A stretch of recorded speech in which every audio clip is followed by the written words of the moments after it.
Bonjour et bienvenue à tous dans ce nouveau webinaire FISAF.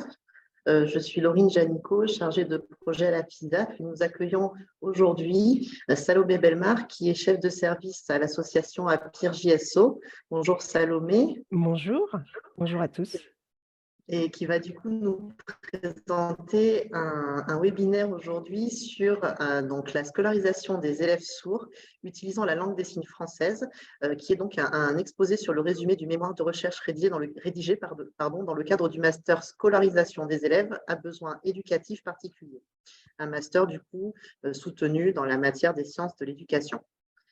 Ce temps d'échange, du coup, aura pour objectif de présenter donc, comment s'est déroulée l'étude exploratoire du mémoire, qui a été menée au travers d'entretiens et qui vient du coup questionner plusieurs visions et questions en termes d'inclusion qui viennent s'affronter dès qu'on parle de handicap et d'inclusion, c'est-à-dire la vision biomédicale, la notion également de vision anthropologique qui viennent se diffuser autour du questionnement du handicap, simple différence, parole ou réparer la langue des signes parlée à valoriser, à signer à valoriser. Voilà, toutes ces questions auxquelles nous allons tenter alors pas forcément de répondre, mais au moins d'en faire les contours ensemble en balayant les éléments que vont nous présenter Madame Belmar.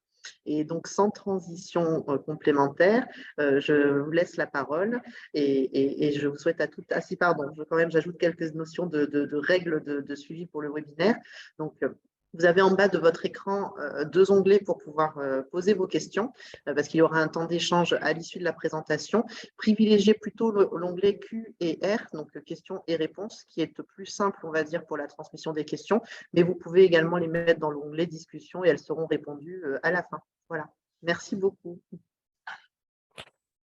Bonjour à tous et puis merci à la FISAF, merci à Laurine de m'avoir proposé ce temps.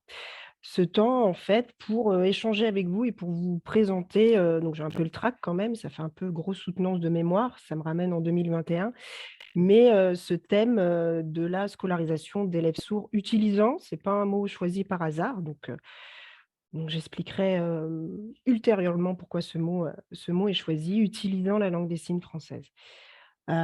Et c'est une sorte de gros résumé de ce qui m'a habité pendant 1 an lors de ce master 2, qui s'est conclu du coup par la rédaction de ce mémoire.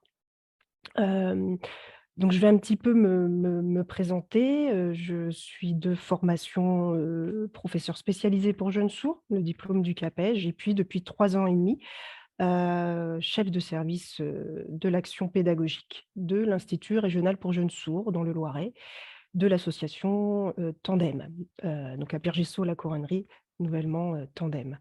Hem et donc j'ai eu la chance que ma direction m'autorise, parce que je le réclamais, à partir à l'INSPE de Clermont-Auvergne, pardon, en master 2 pendant 1 an, dans la formation qu'a présentée Laurine et qui est adossée au laboratoire ACTE, laboratoire de recherche où est présent Serge Thomasé et où est présent Sylvie Seb, qui est ma directrice de mémoire et qui est quelqu'un de très inspirant, pour ceux qui la connaissent, enseignante spécialisée, maintenant elle est maître de conférences et milite, je ne sais pas si c'est le bon mot, mais en tout cas, propose des outils, moi, qui ont changé ma pratique auprès de tous les élèves sourds que j'ai rencontrés, avec ou sans handicap associé, sur l'enseignement explicite, de la lecture-compréhension, entre autres avec les outils Naramus, Lectorino, Lectorinette. Donc c'était un honneur de l'avoir en tant que directrice de mémoire. Et puis, c'était un binôme très intéressant, Julien Barba, mon autre directeur de mémoire, donc je les salue tous les 2, qui est coordinateur pédagogique d'un DITEP, anciennement ITEP, et qui est également intervenant au sein de l'INSPE Clermont-Auvergne. Donc, une directrice de mémoire avec l'étiquette éducation nationale, un directeur de mémoire avec l'étiquette médico-sociale, ce n'était pas un hasard, parce que c'était l'enjeu de cette formation euh, qui, euh, qui traite de la scolarité de tous les élèves à besoins éducatifs particuliers, puisqu'il n'y a pas que les élèves en situation de handicap dans cette étiquette, on va dire, de jeunes scolarisés. Donc je vais commencer à partager mon PowerPoint pour asseoir mon discours. Mais je trouve plus le voilà. On a 2 minutes, hein, ce sont les aléas du direct. Ah ben voilà, c'est à peine. Et donc je me mets sur diaporama. Voilà.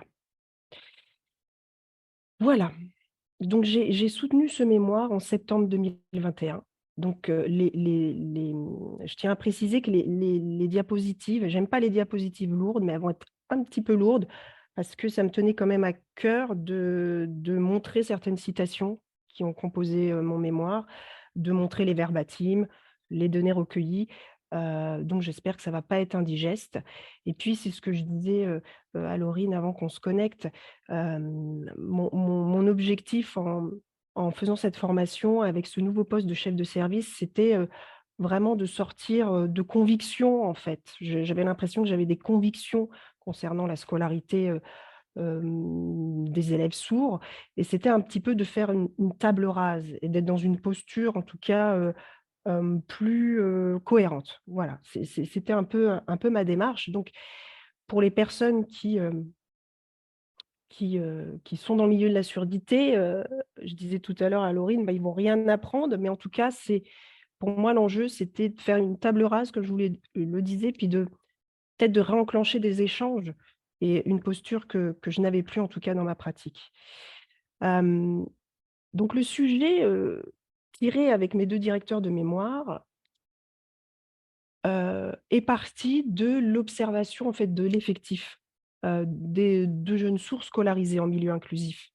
De l'IRJS, Raymond Barberot, parce que comme, chaque année, bah, j'ai rempli l'enquête 32 en mettant, en apportant des précisions sur la scolarité des élèves sourds, et je me suis rendu compte, alors ça peut paraître, un peu naïf et bête, mais quand j'ai vu les données, c'est que, aucun élève sourd utilisant la langue des signes, parce que la langue des signes n'est pas forcément la langue première, mais en tout cas avec la langue des signes comme moyen ou comme cible dans leur projet linguistique, aucun n'était dans leur école de référence, dans nos effectifs. Donc ça m'a questionnée. À l'heure de l'éducation, inclusive, d'une société plus inclusive, c'est ça qui a été le point de départ, en fait, de ma réflexion. Et donc la question que nous nous sommes posées, parce que ça a vraiment été un point de départ avec mes directeurs de mémoire: faut-il être entre élèves sourds pour avoir des interactions sociales? Je développerai pourquoi cette question de recherche est arrivée.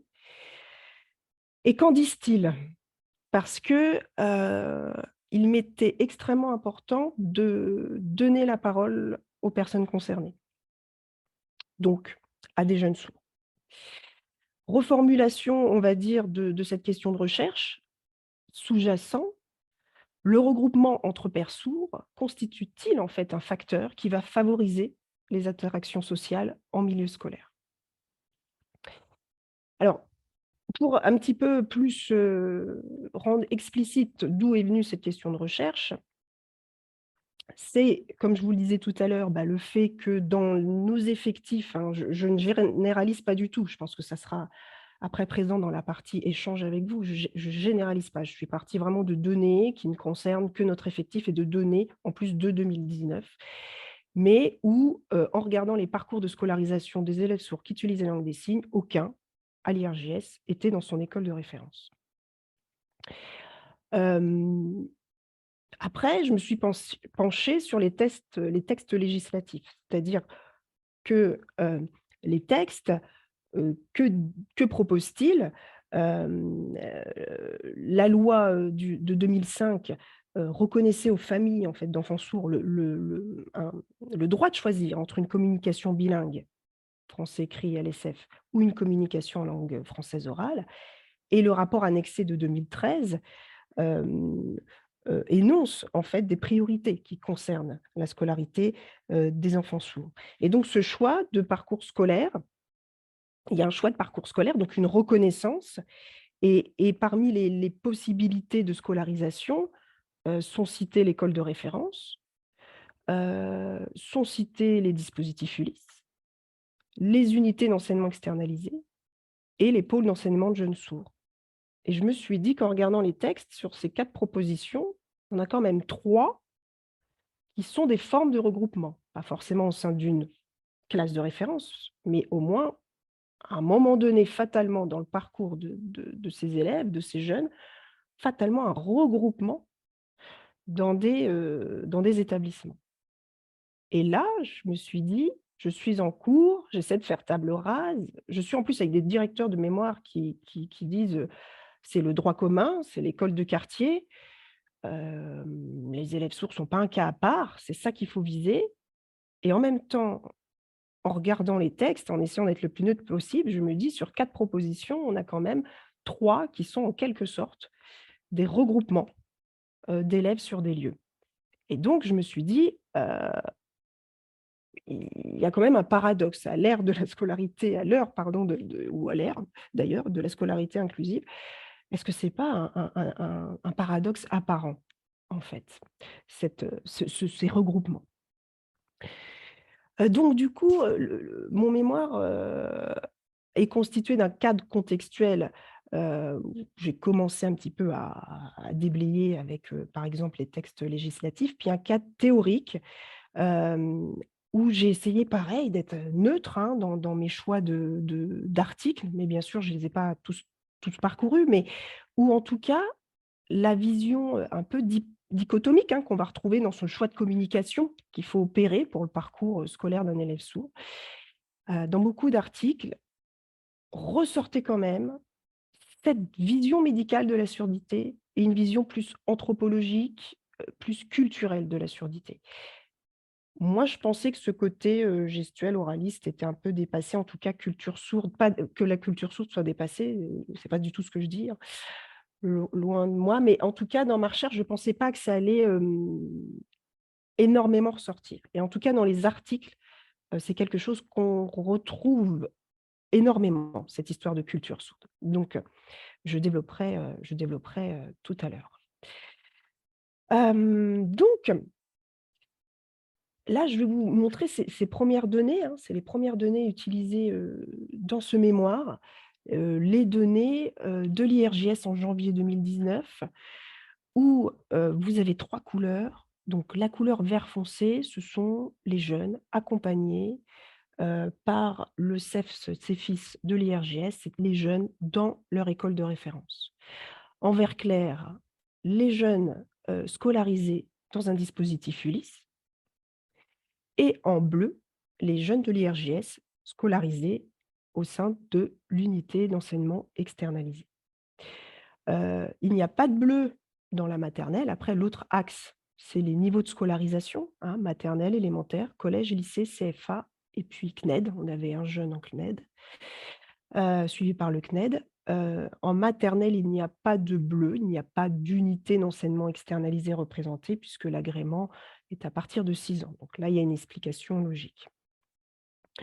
Voilà, ça a été ce premier diagramme vous montre, ce premier schéma vous montre, heu, la répartition des élèves selon 3 modalités de scolarité: établissement de référence en vert foncé, dispositif ULIS en vert clair et dispositif médico-social en bleu.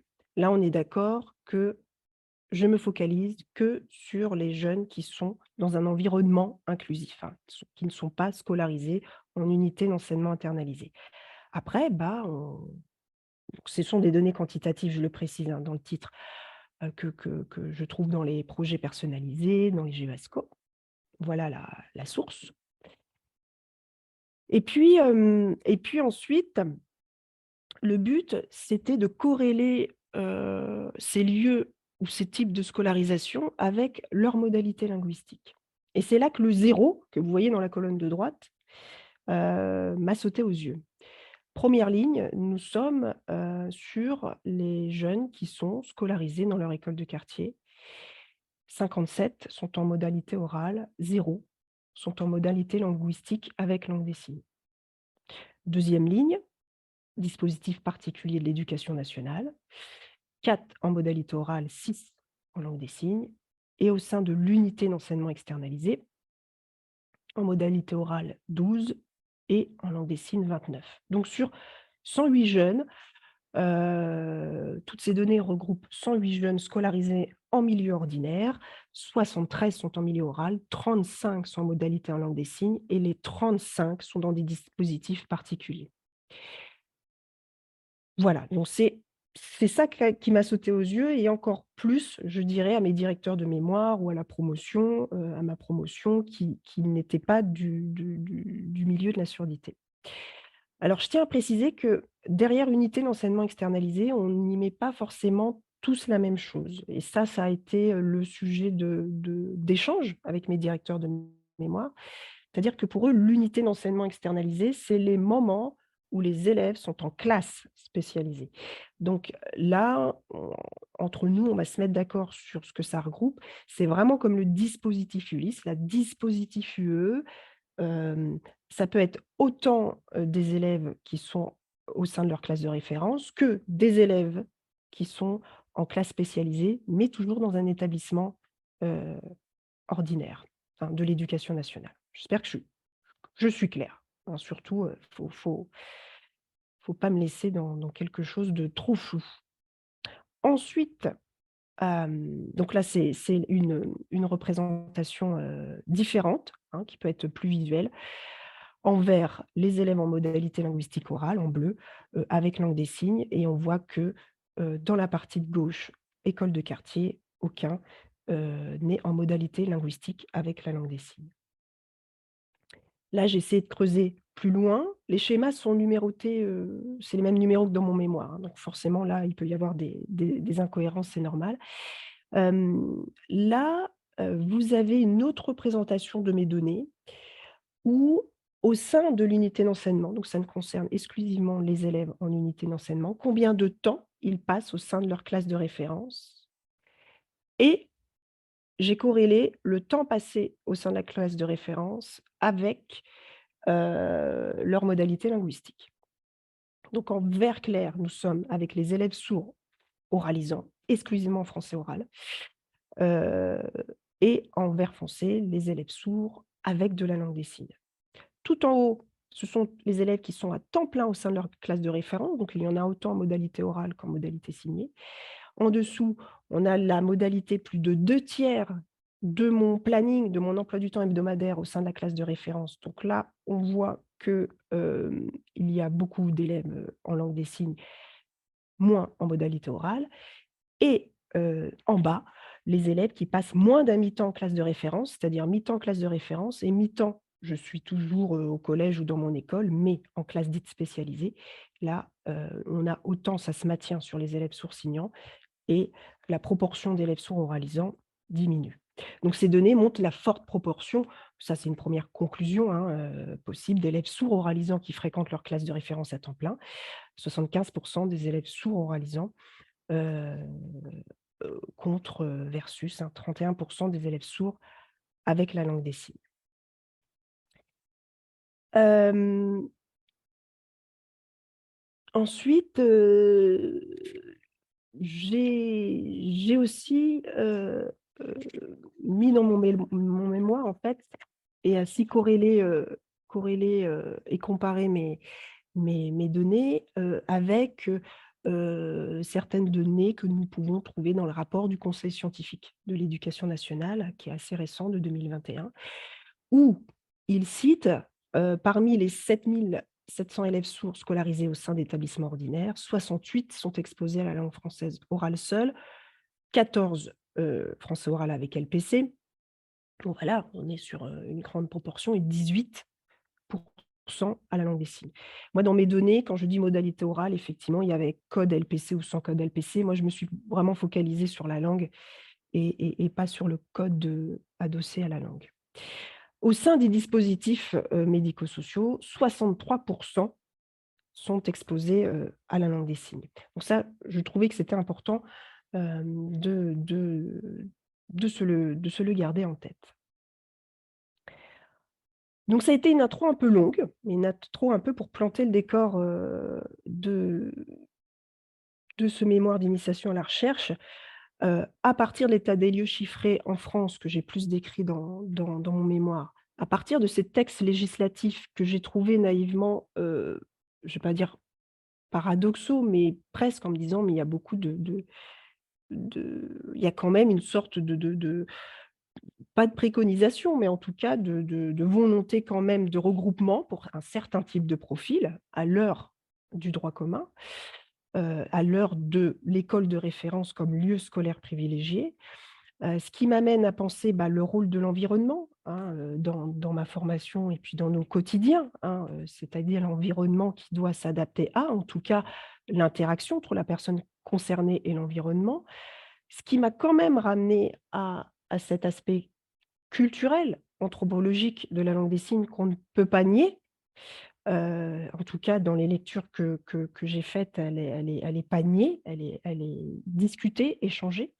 Et à partir de ces données chiffrées et à partir surtout de temps aussi qui m'était imparti dans ma recherche, parce que on aurait avec plus de temps, on pourrait faire autrement, mais j'ai décidé de mener des entretiens, directifs, hein, entretiens directifs avec des élèves sourds.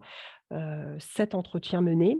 Alors il y a une erreur sur la diapo, ils avaient tous entre 14 et 16 ans, hein, tous au collège, ou lycée, avec un entretien pré-test pour, tester,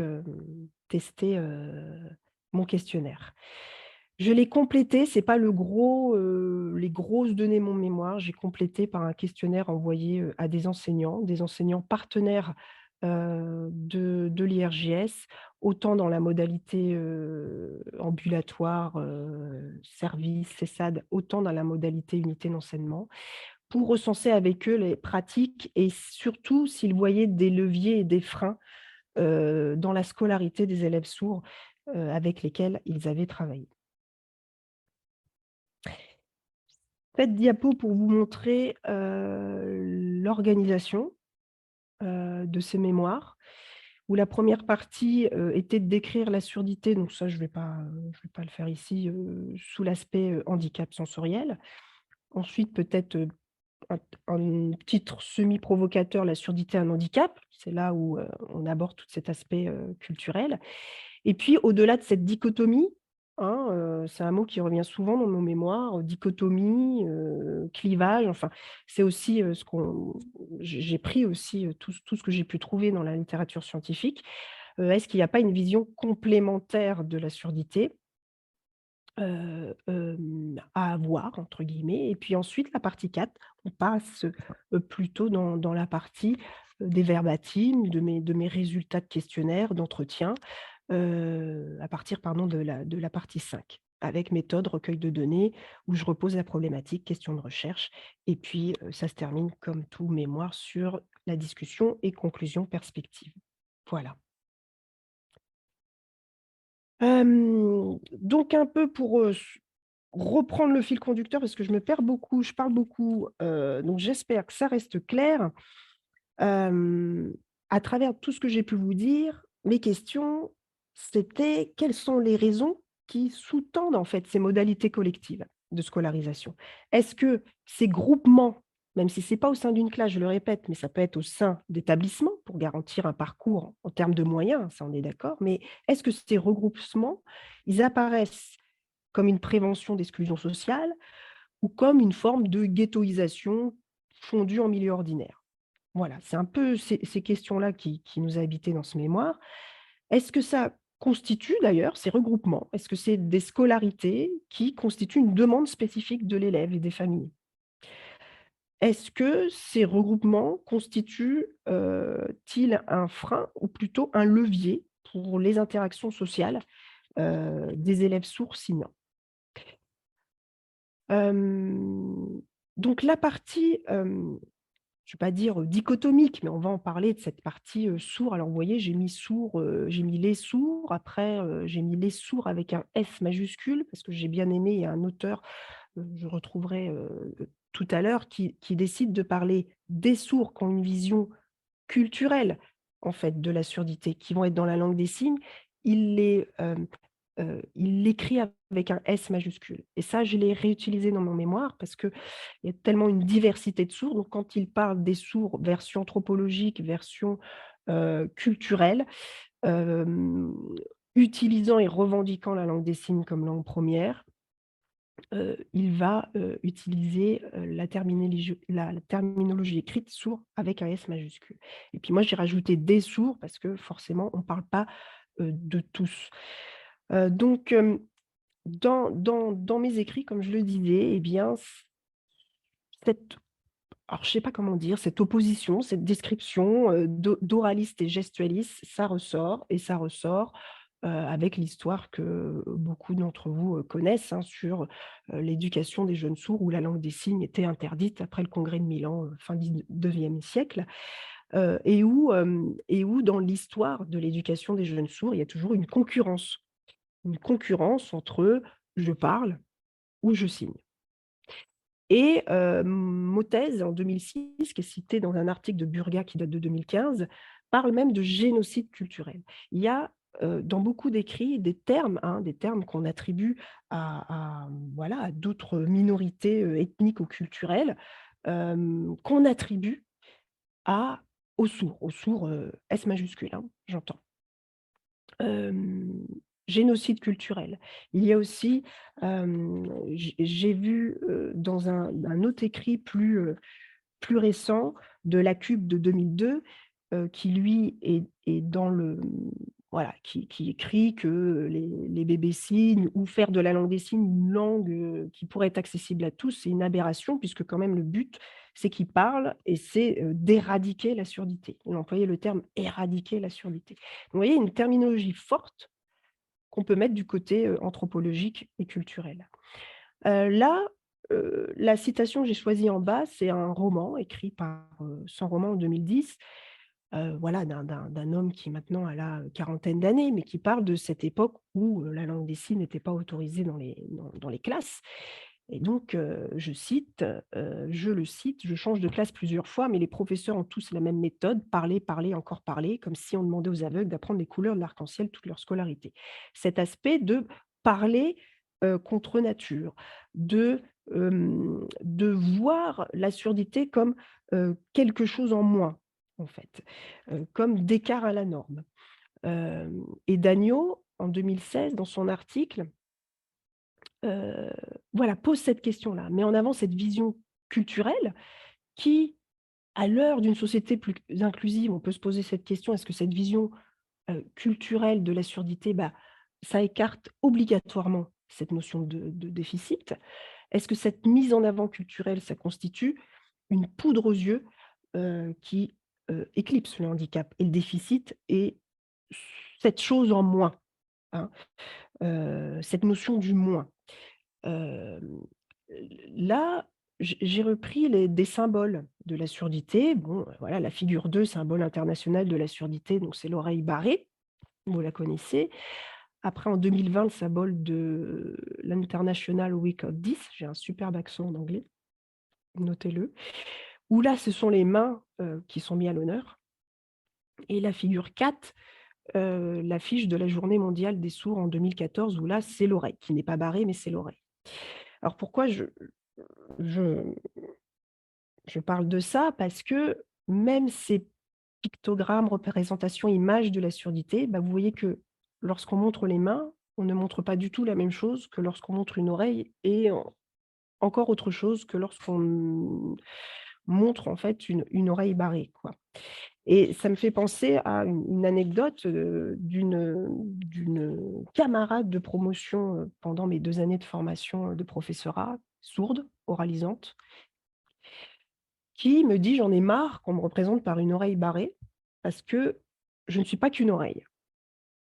Voilà, elle me dit ça un jour: «Je suis pas qu'une oreille. J'ai des mains et puis j'ai une bouche et puis en même temps», alors après elle réfléchit, elle lève les yeux et puis elle dit en même temps: «Mes oreilles, elles marchent pas bien, quoi». Donc voilà, je crois qu'elle avait un petit peu tout résumé sur, cette ambivalence, cette opposition, ces 2 visions. Après on le verra, est-ce que c'est pas des visions tout simplement complémentaires, hein, et pas, opposantes, obligatoirement, de ce qu'est la surdité. Et autre anecdote parce qu'elle date de la semaine dernière, elle est JS, on a toute une équipe qui, prépare les rencontres inclusives sportives au mois de juin et puis il y avait une soirée avec les partenaires et il y avait une association, de personnes sourdes qui étaient représentées et l'affiche officielle de cette, de cette, de ces rencontres sportives est apparue et il y avait l'oreille dessus. Et là, il y a pas du tout eu de véhémence ou voilà, mais j'ai bien vu les échanges et après: «Mais pourquoi on est toujours représenté par des oreilles?» Donc vous voyez que pour les sourds avec ce S majuscule, hein, je reprécise bien, ou pour des sourds, hem, représentés par l'oreille comme s'il fallait entendre ou comme si elle dysfonctionnait, ce n'est pas quelque chose qui a l'air, je prends des pincettes, de leur correspondre. Donc on voit bien Hem, on voit bien cette existence en tout cas de ces deux visions de la surdité, culturelle et puis plus, réparatrice. Voilà, je vais dire ça comme ça. Hem,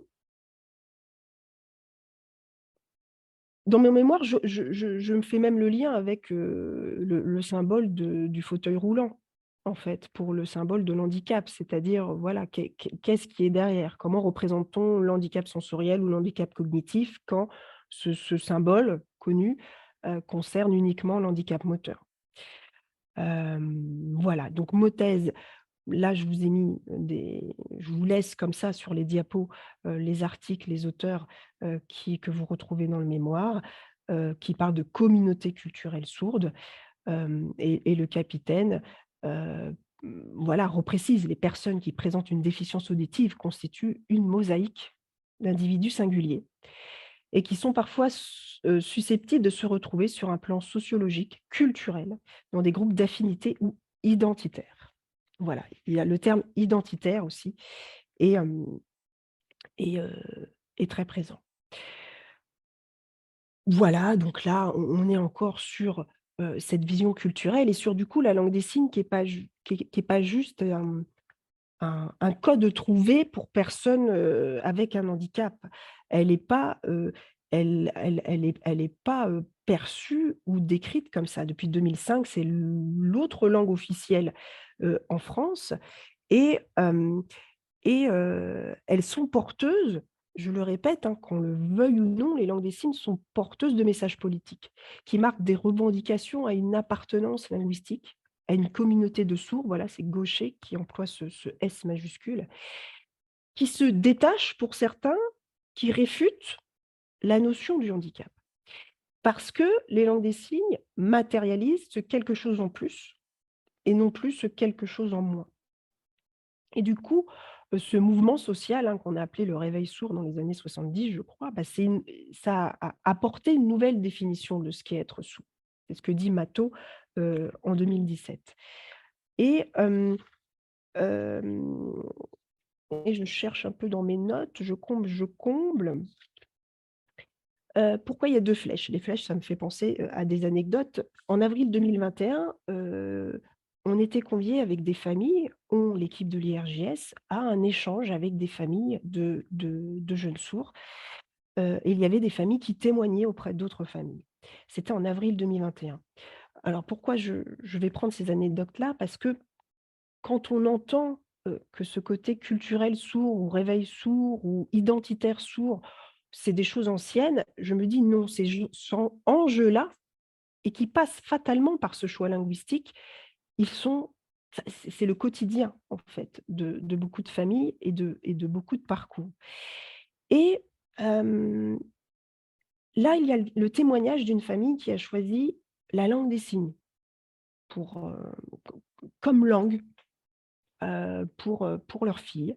Et la maman, donc je vais essayer d'être fidèle à tout ce qu'elle a dit, elle explique qu'elle a volontairement pas souhaité que sa fille parle, de faire parler sa fille, parce qu'elle expliquait que c'était contre nature, une mère entendante, hein, pas une mère sourde et que voilà, elle ressentait que c'était quelque chose contre nature. Sa fille était née sourde et que c'était évident que sa langue serait la langue des signes. Parce que alors je ne sais pas si elle avait, si elle avait lu, des auteurs, scientifiques, mais C'était ses propres mots: «Parce que je sais que dans ce cas-là, ma fille aura quelque chose en plus et pas quelque chose en moins». Elle a vraiment dit ça. Après, elle a dit: «J'ignore pas que les interactions sociales de ma fille profondes», c'est ce qu'elle a dit, hein, c'est vraiment ces termes, «interactions sociales profondes de sa fille seraient réduites à des personnes qui maîtrisent la langue des signes». Voilà, bien sûr, la mère s'est mise à la langue des signes, mais elle dit: «Malgré ça, malgré le fait que ces discussions profondes seront qu'avec des locuteurs de la langue des signes, et ben, ma fille sera valorisée et elle ne sera pas réduite à une simple audition déficitaire».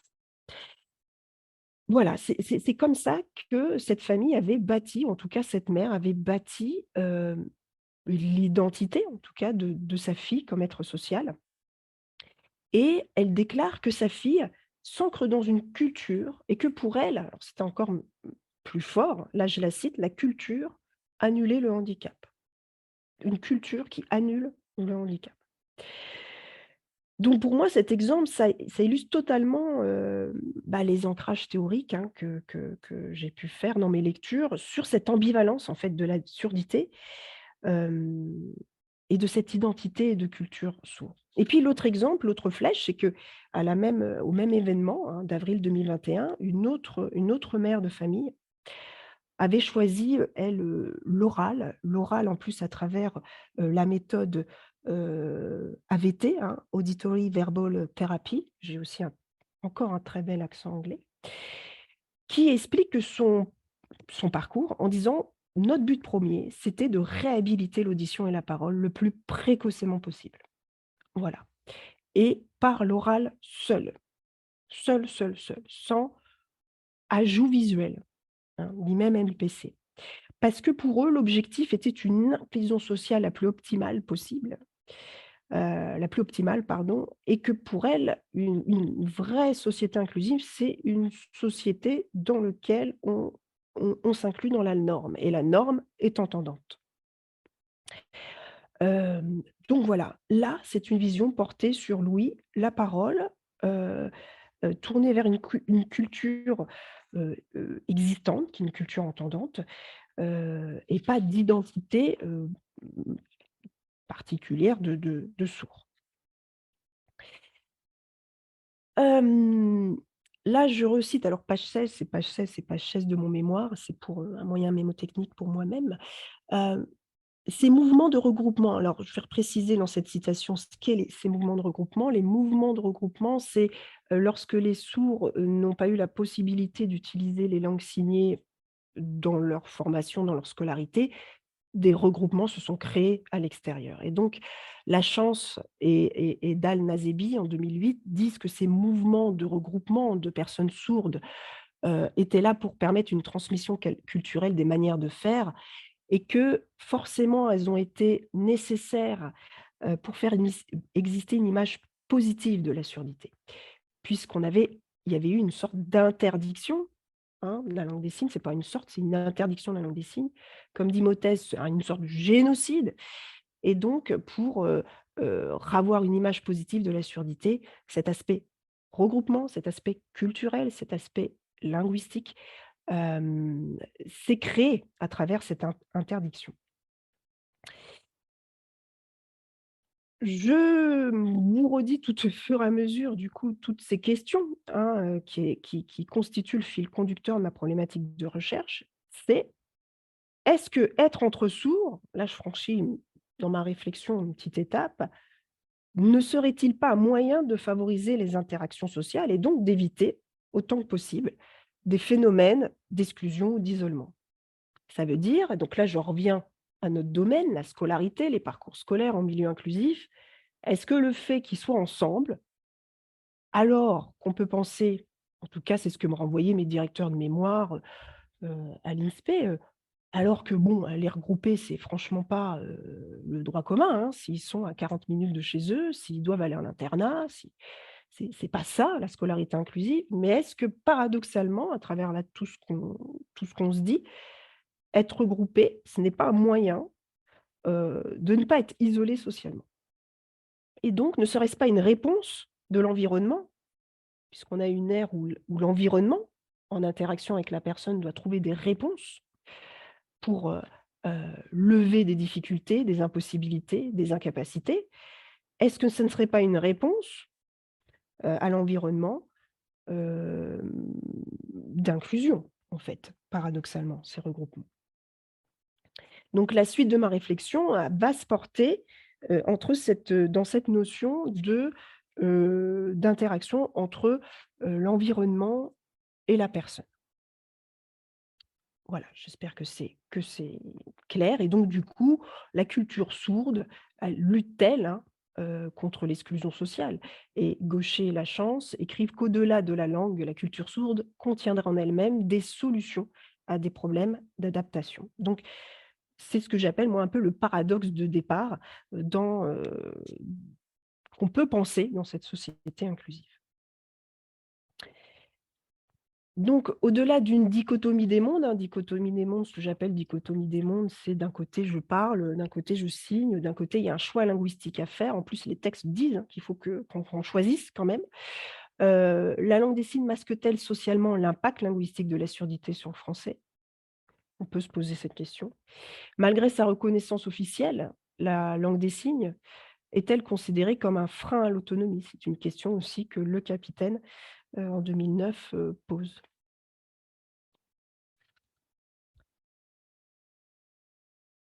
Là, la petite flèche veut dire anecdote. Anecdote. Hem, je suis partie aussi d'un entretien qui a été transcrit à l'écrit, de Boucala en 2009 avec Patrick, Fougerolas et Patrick Fougerolas qui, alors si je vais un peu vite dessus, je m'en excuse et ça sera dans la partie échange, mais qui a créé en fait, entre autres, hein, mais le modèle de processus de production du handicap, PPH, heu, où, là, il met en avant, l'interaction entre, hem, les facteurs personnels les facteurs personnels, hein, heu, les capacités, les incapacités de la personne et puis, les facteurs, environnementaux et que, hem c'est ce qui a créé les situations de handicap, que des personnes qui n'ont pas les mêmes facteurs personnels peuvent se retrouver dans les mêmes situations de handicap et que de ce fait, l'environnement peut trouver des réponses, à ces situations, de handicap. Alors, je reviens juste sur la diapo d'avant. L'anecdote, c'est je comble un peu pour la retrouver. C'est mon entretien pré-test. Mon entretien pré-texte, donc le questionnaire avant de faire les vrais questionnaires, mon vrai recueil de données, j'ai testé mon questionnaire auprès d'une ancienne élève, qui a la particularité, si je puis dire, en tout cas qui est sourde, implantée, de parents sourds, qui utilise l'oral et qui bien évidemment la langue des signes est sa langue maternelle. Et donc à la question: «Être dans une classe», je vous montrerai après mon questionnaire, mais il y a une question, heu, qui est formulée comme ça: «Être dans une classe uniquement avec des sourds, qu'en penses-tu?» Et la réponse de cette jeune femme maintenant a porté sur l'adaptation, en fait, à opérer dans la société, l'adaptation, à la norme sociale. Elle répond: «Bah, c'est dommage parce que si on est à part, on va pas apprendre à s'adapter». Et alors moi, je relance sa question parce qu'elle s'arrêtait là par: «C'est toujours à toi de t'adapter?» Et là, elle dit: «Oh bah, si on pense que ça va être les autres, ça va prendre de nombreuses années, je serai déjà morte, hein. J'ai été obligée de fournir beaucoup d'efforts pour parler, donc j'ai eu des amis, j'avais pas le choix. Sinon, si je parlais pas, j'avais pas d'amis. Les autres aussi sont venus vers moi pour discuter». Donc elle relativise à la fin en disant: «Il n'y a pas que moi qui a fait des efforts», mais sa première réaction, ça a été: «Bon, si moi je parlais pas, j'allais pas vers les autres, si j'allais pas aller vers les autres, est-ce qu'on serait venu vers moi?» Donc, hem, donc elle met en avant, en tout cas dans une grande partie de sa scolarité, que ça a été à elle de s'adapter et à elle de faire les efforts pour avoir une vie sociale et des interactions sociales dans sa scolarité. Dans, toujours l'article de Dagneau, ils partent de données où ils disent que des sourds diraient souffrir davantage de la réaction de leur entourage, donc de l'environnement, que de la surdité elle-même. Donc ça rejoint en fait, cette approche-là et pour revenir, au modèle PPH, heu, c'est une conception écosociale, qui apporte la donnée de situation de handicap et c'est ce que je disais tout à l'heure, mais je vais le dire comme j'ai retrouvé mes notes en plus mieux, que par des incapacités et caractéristiques fonctionnelles distinctes, différentes personnes peuvent se retrouver face à des obstacles communs, hein, bien évidemment, les plaçant ainsi en situation, de handicap et donc ce modèle matérialise des groupes sociaux discriminés, d'où l'intérêt, d'une approche. C'est une approche qui est centrée, sur les droits. Donc ne pas attribuer en fait une situation, de handicap à une personne, mais plutôt d'identifier les interactions entre cette personne, entre ses capacités, ses incapacités et puis ce que l'environnement peut apporter comme frein et levier. Voilà, donc ça c'est un petit peu ce que je reprends. Je vois le temps tourner, je vais essayer d'aller un petit peu plus vite. Hem, Lavigne, je vous conseille cet article Lavigne de 2016 parce qu'ils ont mené des entretiens en fait semi-directifs avec des jeunes sourds. Hem, et là pour reprendre, en se focalisant sur l'environnement dans cette partie, mon questionnement, s voilà, la question maintenant, au fur et à mesure de ce mémoire, que je me suis posé à ce moment-là de l'écriture, c'est se focaliser sur ce moins, ce trouble, ce déficit, ce manque. Est-ce que ça augmenterait, les situations de handicap vécues par les personnes concernées? Est-ce que cette vision réduirait, les efforts fournis par l'environnement? Ou est-ce que, ça permettrait de construire une équité entre les personnes? Hem Voilà. Lavigne donc a mené des entretiens semi-directifs avec des jeunes et dans cet article, bon, il y a voilà, ils exposent toute, leur méthodologie, mais elle a vraiment voulu faire exprimer, les expériences de ces jeunes de la surdité en lien avec les représentations et pratiques, qui y sont associées et là, je vous fais un fort résumé, mais grosso modo, ces résultats montrent que les jeunes sourds ils accompagnent fortement leur discours d'une représentation quand même culturelle de la surdité.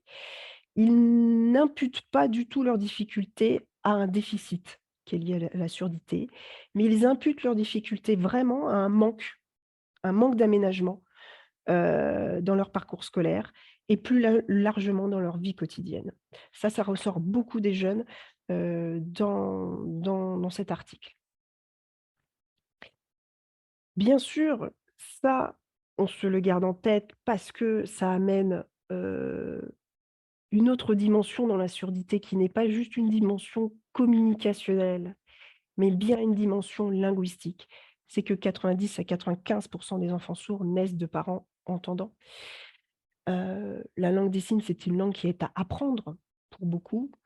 Je le dis parce qu'on a souvent des partenaires ou des personnes qui pensent que beaucoup de sourds naissent en maîtrisant la langue des signes et on sait que les accompagnants de la surdité, bah, c'est aussi un challenge, quand c'est le choix des familles ou quand c'est la langue qui est visée, la langue des signes, tout autant que la langue orale pour certains parcours, de rentrer dans cette langue et d'avoir une réelle langue première. On sait que l'enjeu, hem, d'une scolarité et d'une vie, la plus autonome possible vis-à-vis de la langue, c'est l'enjeu d'avoir une langue première bien construite, le plus précocement possible, que ça soit l'oral ou la langue des signes.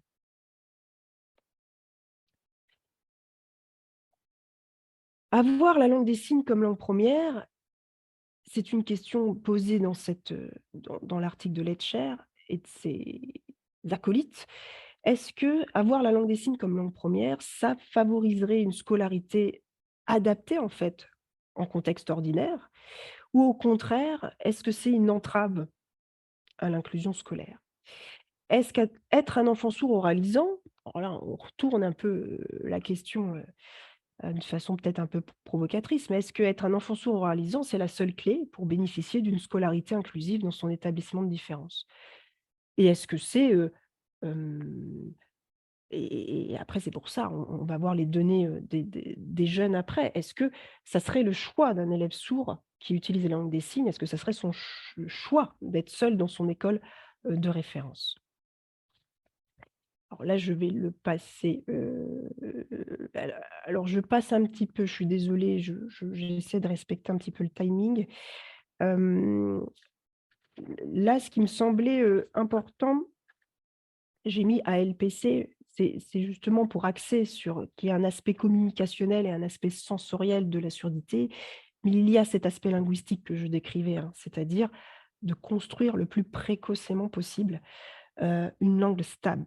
Ça, c'est l'enjeu, je pense, de la surdité, quelle que soit la langue, et c'est pour ça, de sortir de cette vision dichotomique, mais plutôt complémentaire, et de se dire, quelle que soit, la langue, en tout cas, il faut qu'elle soit installée le plus précocement et le plus précisément possible. L'association ALPC, marque, cette chose-là, hem, en alors attendez, je me perds un petit peu. En pointant la vigilance à avoir sur, les moyens d'accompagnement, spécifiques par rapport aux besoins linguistiques des jeunes, et là je cite cette association dans mon mémoire qui dit: «Il nous semble donc prioritaire d'envisager des parcours scolaires des élèves sourds en prenant prioritairement en compte leur langue première». Hein, ce terme, il est vraiment important, à mon sens, qui doit se construire dans la période critique de la plasticité cérébrale naturellement favorable à l'apprentissage des langues, et cela indépendamment de la modalité sensorielle. Et hem, heu, voilà, là, ils mettent en avant aussi tout ce processus d'acquisition du langage, de la langue, cette construction de la langue, et ce, le plus précocement possible, et ça, c'est important à garder en tête, surtout, je pense, dans des parcours maternels où on se dit: «Bon, on on va, attention, je ne donne pas un avis, hein, parce que chaque parcours est différent». Mais ne pas tomber dans ce qu'on disait avec mes directeurs de mémoire, dans des raccourcis en disant: «Bon, la maternelle, c'est le cycle 1, on mettra des moyens après, hein, quand il y aura la lecture» et cetera. Dans le cas de la surdité, les moyens, et puis dans le cas de toute situation où installer la langue n'est pas aisé, l'enjeu, c'est de l'installer le plus précocement et le plus précisément possible, et donc ce qui est dit dans les propos de la LPC, c'est de mettre des moyens, adaptés à cet aspect, d'importance de précocité, et donc là, Feuillat-Dieu, donc elle cite du coup, l'article de 2019 en disant que les élèves sourds, c'est une constatation en tout cas qui est notée, bénéficient plus d'enseignants spécialisés dans leur scolarité inclusive, hein, que les autres élèves à besoins éducatifs particuliers, si on compare les accompagnants. Bon, là, il y a différentes explications aussi, mais c'était quelque chose aussi à noter d'un point de vue des accompagnements. J'essaie d'aller plus vite, mais c'est dur, mais pareil, il y a une littérature, je ne vais pas trop m'étendre dedans, mais qui parle aussi de faux choix proposés aux parents, de faux choix linguistiques.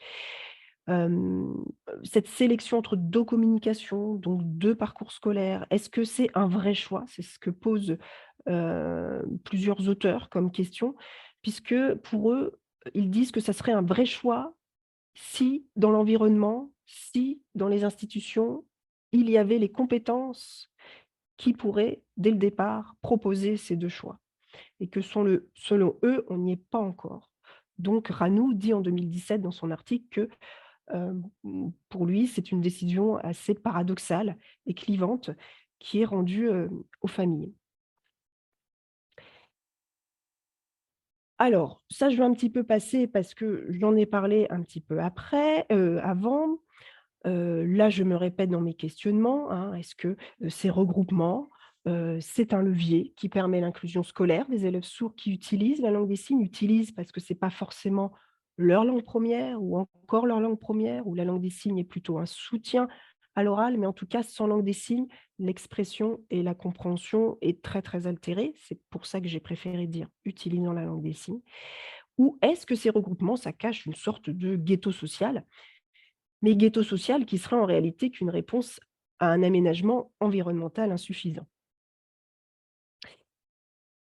Donc, je cherche à savoir s'il y a un lien direct entre la langue utilisée, privilégiée par le jeune sourd, et la nature de la scolarité dont il bénéficie, une scolarité inclusive, adaptée ou ségrégée. Donc, on rentre enfin dans le vif du sujet si vous n'êtes pas encore endormi, je l'espère, avec le questionnaire et l'entretien directif mené avec 6 collégiens et un lycéen, dont une collégienne en modalité orale seule, 2 en modalité signée, c'est-à-dire langue première, langue des signes, et 4 que j'ai choisi, de mettre sous l'étiquette bimodale, c'est-à-dire je parle, mais j'ai besoin de la langue des signes pour vraiment comprendre et être compris, mais j'utilise aussi l'oral. Parce que oui, là, on voit bien qu'une vision dichotomique, linguistique, elle est compliquée parce qu'on a des jeunes qui sont un peu ni l'un ni l'autre. Donc voilà, donc je vous ai présenté leur profil linguistique. Leur profil scolaire, est assez varié. Certains, mais pas beaucoup, hein, je crois, qu'un vient d'un parcours scolaire en unité d'enseignement internalisé. Sinon, ils viennent, de leur école de référence ou, d'une unité d'enseignement externalisée. En tout cas, tous ces jeunes sont des jeunes interrogés dans le cadre d'une unité d'enseignement externalisée. Et certains sont à l'internat, donc n'habitent pas à proximité, de leur collège ou de leur lycée. Là, je vais un petit peu passer, sinon on ne va pas s'en sortir. Je leur ai déjà, demandé, s'ils distinguaient, heu les professionnels qui les accompagnaient en classe de référence. J'ai dit classe ordinaire pour eux parce que classe de référence, ça leur parlait pas trop, et si oui, est-ce que c'était sur tout le temps de classe ou pas? Pourquoi je pose cette question? À l'IRJS, il y a 2 types, on va dire, d'accompagnants pédagogiques, l'enseignant spécialisé et l'interface de communication, en langue des signes et avec LPC, pour les 2 tiers d'entre eux. Et là, ce que j'ai trouvé assez dans ce tableau, Angèle, c'est la seule élève qui est en modalité orale seule. Ils ont tous cité les 2 métiers, professeur et interface. Ils ont tous mis, alors tous, mis en avant la compréhension, la traduction en langue des signes. Benjamin, lui, dit: «Les professeurs spécialisés, leur boulot, c'est d'aider les élèves dans ma situation d'intégration, reprendre des cours pour savoir si tout est compris, ça me permet d'avancer au maximum dans les diplômes, d'aller plus haut. Un interface, il traduit les cours en LSF, c'est tout, ou si besoin, il peut me proposer un soutien». Angèle, la seule qui est en modalité orale seule, n'a pas distingué les 2 métiers. Elle dit juste: «C'est comme des professeurs. Ils réadaptent pour qu'on comprenne, expliquent mieux et savent comment s'y prendre pour qu'on comprenne». Donc ça, c'était un point important que j'ai développé dans mon mémoire, que je ne vais pas pouvoir développer ici. Et le questionnaire, grosso modo, c'était: être en classe ordinaire avec d'autres élèves sourds, tu en penses quoi? Être en classe spécialisée entre sourds, tu en penses quoi? Être seul sourd en classe ordinaire, tu en penses quoi? Est-ce que tu préférais être dans une classe où il n'y aurait que des élèves sourds? Est-ce que tu préférais être uniquement en classe ordinaire? Ou être à des moments en classe ordinaire, à des moments en classe spécialisée?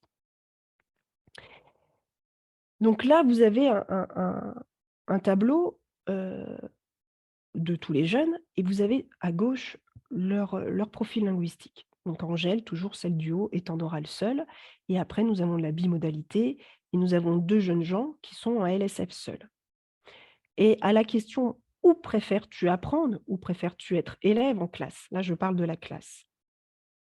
Dispositif spécialisé uniquement, classe de référence uniquement, classe de référence et dispositif spécialisé. On voit bien que, heu, heu, 5 sur les 7, leur modalité scolaire préférée, voulue, c'est la classe de référence. Je précise que dans les 5 qui ont choisi classe de référence, il y en a, qui ne sont pas en classe de référence totalement, et pourtant ça serait leur souhait.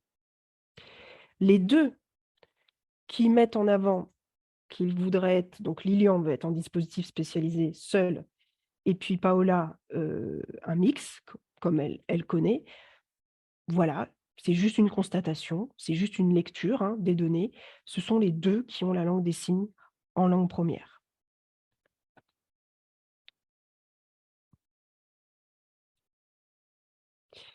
Pour Benjamin, donc désolée les diapos sont lourdes, mais je pense que des fois c'est plus évident d'avoir à l'écrit, qui est au lycée, en classe de référence totale. Quand on lui pose la question, une scolarité en dispositif spécialisé, bah, il dit: «Mon but, c'est d'essayer d'avoir une relation avec les entendants». Parce qu'il imagine plus tard dans le monde professionnel, il n'y a pas forcément des sourds, il n'y aura que des entendants. Il dit: «Enfin se sentir normal. Les entendants me traitent comme si j'étais comme eux».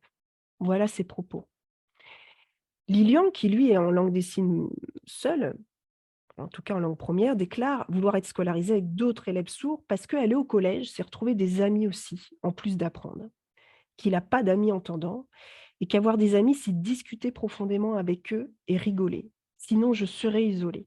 Il dit que les entendants, il leur dit bonjour, et cetera, mais que discuter profondément, il peut le faire qu'avec les élèves sourds. Véronica, je vous fais un résumé. Véronica, elle, était dans sa classe de dans son école de quartier avant, hein, dans son établissement de droit commun de quartier. Et puis, pour des difficultés d'apprentissage, elle est arrivée avec un accompagnement unité d'enseignement externalisé. Et elle répond qu'elle préfère être dans la classe de référence, mais avec d'autres élèves sourds. Donc elle compare sa vie d'aujourd'hui à son parcours en élémentaire. Avant, les entendants se moquaient.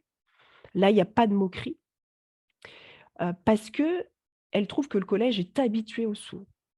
Voilà, c'est un collège partenaire, il y a une vingtaine d'élèves sourds. Et donc, elle note dans son environnement que le collège est habitué. Donc, il n'y a pas de moquerie. Elle déclare ensuite qu'elle préfère être avec des élèves entendants et non en dispositif spécialisé entre sourds, car c'est la vraie vie, tu vois, au collège. Oui, c'est la vraie vie d'être avec les autres.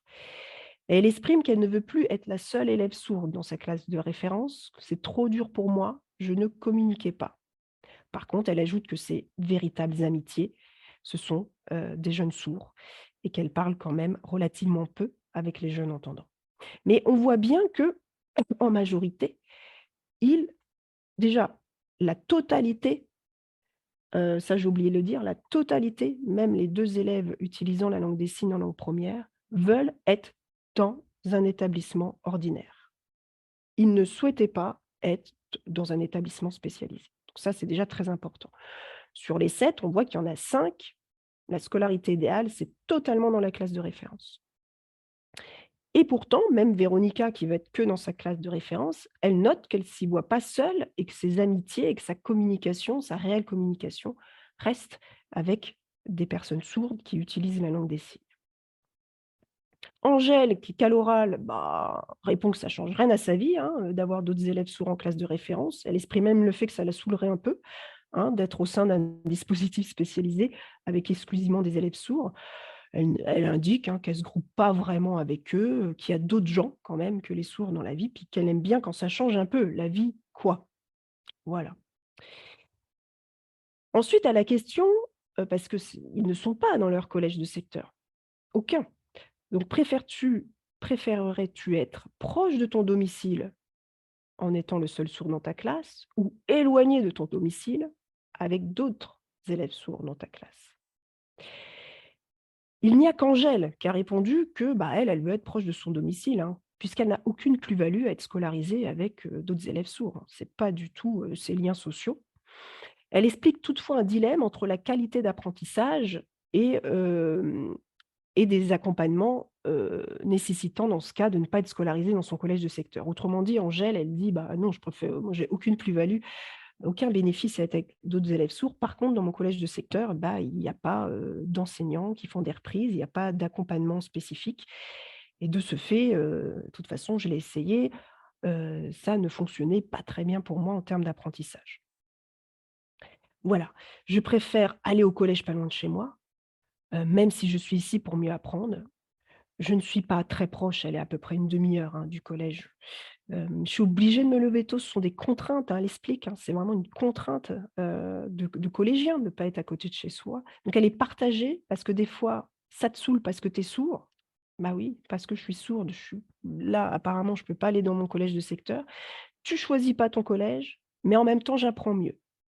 Et puis, je peux pas sortir comme je veux parce qu'elle aimerait rentrer chez elle le midi manger et que dans le cadre, de cette scolarité, via l'unité d'enseignement externalisé, elle ne le peut pas. Donc c'est beaucoup de contraintes et quand même quelque chose de pas, «juste» entre guillemets pour elle. Pour Lilian, il dit alors attendez parce que j'ai ma diapo, bah, qu'il veut comprendre directement, ce que lui disent les autres et que c'est sa seule façon pour lui d'avoir des amitiés, d'être scolarisé avec d'autres sourds. Sinon, il n'y aurait pas d'amitié au quotidien. Benjamin dit il dit: «J'ai un handicap, hein, mais je vais être avec des personnes dans la même situation que moi, ça renforce les relations». À noter que Benjamin est seul dans sa classe de référence, qu'il ne vient pas du Loiret, mais qu'il a demandé à venir au Loiret dans le Loiret, pour avoir des interactions sociales avec des sourds qui utilisent la langue des signes. Donc il a l'internat. C'est-à-dire que le choix de l'internat, le choix de l'éloignement du domicile, a été une demande de la famille et de Benjamin. Parce que sinon, il a dit: «Je ne changeais pas». J'avais pas de relation amicale. Donc il s'en fiche complètement d'être seul dans sa classe toute la journée, mais il faut que le soir, il retrouve, des locuteurs de la langue des signes. Ève et Louis, ajoutent une dimension communicationnelle au sein de la famille, qui est le premier environnement, de l'enfant sourd. À la maison, il y a pas beaucoup de signes à l'ESF. Mes parents ont un peu appris, mais on ne peut pas beaucoup parler, même si ça se passe très bien avec eux. Ça, c'est Louis. Et Ève dit: «Je préfère être loin avec des sourds pour les signes, parce qu'en plus à la maison, il y a pas beaucoup de signes». Ça aussi, c'est quelque chose à se noter, l'environnement social premier de l'enfant, c'est sa famille et ces adolescents, même s'ils disent, hein, voilà: «On communique avec ma famille, je m'y sens bien», mais c'est très limité en termes d'échange linguistique, de partage et du coup, c'est Ève et Louis, sont à l'internat et l'internat pour eux, même si ils le disent, hein: «Pouh, j'aimerais bien être à côté de chez moi» et en même temps, c'est ce que je viens chercher à l'internat, c'est, des interactions sociales. Là, il y avait une autre question. À ton avis, pourquoi encore aujourd'hui tous les jeunes sourds, bah, ne sont pas scolarisés, avec des élèves de leur âge dans le collège ou dans le lycée de leur quartier? Pour Angèle et Benjamin, bah, ils expliquent par l'éloignement de certains collèges, de la campagne et puis par le manque d'accompagnants. Angèle, dit qu'il y a pas assez d'adaptation dans tous les collèges et que ça devrait être dans tous les collèges, d'ailleurs et que c'est pour ça qu'elle est obligée de s'éloigner. Donc ils expliquent ça, par, les moyens. Lilian, i alors je tiens à dire aussi que les entretiens, je les ai passés entretien directif avec eux, donc c'était un questionnaire, hein, hem un questionnaire proposé à l'oral ou en langue des signes et après il vérifiait ce que j'écrivais, il vérifiait donc Lilian par exemple, là il m'a dit: «Rajoute un point d'exclamation». Ah on est d'accord, c'est pas moi qui ai choisi, qui ai choisi, de mettre un point d'exclamation, donc il était un peu agacé, hein. Il me dit: «Il manque des interprètes en LSF», donc Lilian je rappelle est en langue des signes, langue première.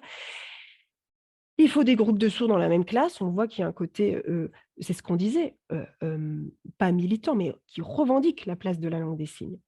Pourtant, c'est un jeune homme qui, on verra tout à l'heure, je leur ai posé la question: «Connais-tu la culture sourde? Pour toi, qu'est-ce que ça t'évoque?» Et il y a péniblement qu'un jeune qui m'a répondu à ce sujet. Donc on voit bien qu'il y a pas, Lilian, il n'a pas le congrès de Milan, inscrit dans sa peau et pourtant, on voit qu'il y a une dimension culturelle et identitaire via la langue des signes, fatalement, dans son discours. Bah, parce qu'il y a ni interprète ni prof en LSF, il faudrait des interprètes, il va plus loin, partout en France. Il dit aussi qu'il n'y a pas assez de professionnels en LSF, qu'il a visité plusieurs structures, que les moyens baissent, hein. Je pense que Lilian et je ne sais pas, il doit être dans des sphères administratives et politiques. Je ne sais pas pourquoi les gens partent, du coup, pas d'endroits où il y a des classes avec des sourds. Donc là, il pointe le fait, lui aussi, hein, Lilian est à l'internat et n'habite pas dans le département du Loiret. Ensuite, à la question de ces jeunes, le collège et le lycée de tes rêves. Ça, c'est Sylvie Sèvres qui m'a dit: «Il faut vraiment leur poser la question». Il serait comment? Angèle, elle parle de mixité, avec des personnes qui ont des différences, avec des réadaptations pour tous et proches des personnes, pas loin de là où ils habitent. Voilà, je pense que tout est dit, hein, quand on leur donne la parole. Pour Benjamin, le lycée de ses rêves, ça ressemble à ce qu'il vit actuellement. Il est dans la filière qu'il souhaite, il est en inclusion totale, il a un accompagnement adapté et puis il veut des relations avec d'autres jeunes sourds. Donc c'est ce qu'il vit à travers l'internat.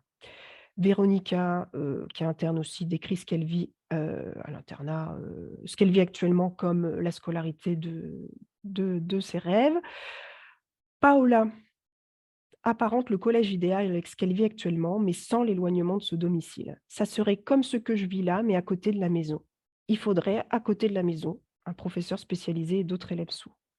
Ève, elle pointe les relations sociales avec d'autres élèves sourds, qui est très importante, la scolarité en classe de référence, mais elle pointe aussi, puisque Ève est aussi interne, la distance avec le domicile. Donc le collège de ses rêves serait près de chez elle, en classe ordinaire, mais avec d'autres élèves sourds. Louis répond la même chose, et Lilian, le collège de ses rêves serait constitué par une classe de sourds dans une école ordinaire avec des interprètes en LSF. Il y tient beaucoup à ces interprètes en LSF, Lilian. Mes conclusions possibles, Laurine, si je dépasse trop, faut me le dire, que les élèves sourds utilisant la langue des signes, sont moins scolarisés que les oralisants dans leur classe de référence. C'est ma conclusion. Attention, je ne généralise pas par rapport aux données, aux petites données de l'IRJS. Heu, Non, il n'y a pas de là souci, Salomé. Au contraire, on vous écoute. OK, d'accord. La présence d'autres élèves sourds en classe semble être une condition essentielle à la scolarisation pour les élèves sourds signants, hein, puisque je rappelle, Angèle n'en a strictement rien à faire, hein, elle qui est dans une modalité orale seule. L'accompagnement de professionnels formés en surdité semble être un critère déterminant pour une scolarité en établissement et en classe de référence. C'est les conclusions possibles qu'on peut tirer à partir de ces toutes petites, petites données. Je vais pas, m'étendre sur ce questionnaire enseignant parce qu'il aurait fallu, ce qu'on voulait chercher avec mes directeurs de mémoire par ce questionnaire, c'est, déjà le vécu de nos collègues et puis, si eux avaient trouvé des freins et des leviers. J'ai eu 15 répondants, il a été envoyé à peu près, une trentaine de personnes. Donc ce sont des enseignants non spécialisés, qui ont tous eu une pratique inclusive avec des élèves sourds. Et puis j'ai recensé le nombre d'élèves avec lesquels ils avaient travaillé, le type de modalité, voilà, qu'enseignement, l'élève qui était avec une AESH, sans AESH et puis les modalités d'inclusion. Donc là sur les réponses des enseignants, vous voyez le profil linguistique d'élèves qu'ils ont accueillis, hem et la modalité. Est-ce que c'était, hem, un seul élève présent dans la classe ou est-ce qu'ils étaient en groupe? Voilà. Je passe un peu parce que je vais aller sur leurs réponses surtout. Là, c'est les niveaux, donc très, très peu, en second degré, hein, c'est beaucoup de premier degré qui a répondu et notamment beaucoup de cycle 2. Donc CP, CE1, CE2. Une enseignante a répondu, donc c'était un questionnaire en ligne, il n'y a pas eu d'entretien. «S'il n'y avait pas eu de classe dépendante de l'Institut pour sourds dans mon école, je n'aurais eu aucun conseil de la part de professionnels de la surdité proposés par l'éducation nationale, mon employeur. Tous les conseils et échanges que j'ai pu avoir ont lieu dans un cadre hors temps scolaire, selon une bonne volonté des uns et des autres et toujours à mon initiative, suite à mes demandes et conseils». Donc voilà, c'est aussi quelque chose de classique qu'on retrouve dans cet esprit de la coopération, de la collaboration, peu importe enfin, pas peu importe le terme, mais bon, là, je bâcle un peu la terminologie, mais c'est un petit peu, quelles sont les modalités de partenariat, matérialisées pour pouvoir vraiment construire ensemble et puis, mutualiser, les moyens, être appui ressources, en tant que professionnel de la surdité, reconnu, organisé, pour bâtir des scolarités inclusives. C'est toujours ces données-là qui remontent. Heu, Ça, c'était une enseignante aussi, malgré le fait que l'élève oralise, il n'en reste pas moins que des difficultés propres à son handicap sont à prendre en compte. Manque de vocabulaire, conceptualisation, d'où la nécessité d'un accompagnement. Voilà et puis l'enjeu, hein, c'est aussi, ça a été l'enjeu lors de mon année, à l'INSPE, c'est de concevoir, hein, de bouger un peu nos pratiques, notre façon d'enseigner. Je dis «notre» parce que même un enseignant spécialisé dans un dispositif spécialisé, hem, doit penser l'inclusion, hein. On a de plus en plus de sourds aussi avec troubles, handicap associés massifs, donc comment proposer une pédagogie qui va s'adresser avant tout à celui qui a le plus de difficultés, ce qui ne va rien enlever à celui qui en a le moins. On va pouvoir différencier et c'est aussi tout le travail de Sylvie Seb, hein, sur la conception universelle de l'enseignement et de l'apprentissage, c'est-à-dire avoir une pratique qui s'adresse et qui répond aux besoins, du plus grand nombre d'élèves possible. Et ça, c'est aussi un enjeu dans la formation, initiale et continue, de tout enseignant. Lorsqu'un élève est accompagné par un professionnel, les difficultés sont moindres car nous pouvons communiquer en direct. Voilà, ça c'est beaucoup revenu, c'est-à-dire quand l'élève est plutôt en modalité signée, heu, il y a des limites bien sûr communicationnelles. En CE2, l'élève sourd avait un niveau CE1. L'inclusion scolaire demande aux enseignantes de différencier. Or, la différenciation a de nombreuses limites, le drame étant que les parents sont ainsi laissés parfois dans l'aveuglement, du niveau réel de leur enfant. Voilà, ça aussi, ça revient, chez dans beaucoup de propos, c'est-à-dire quand l'écart devient important, hem, qu'est-ce qu'on cherche à avoir ou en tout cas quelle place d'élève on a et ça, j'ai toujours le même raisonnement.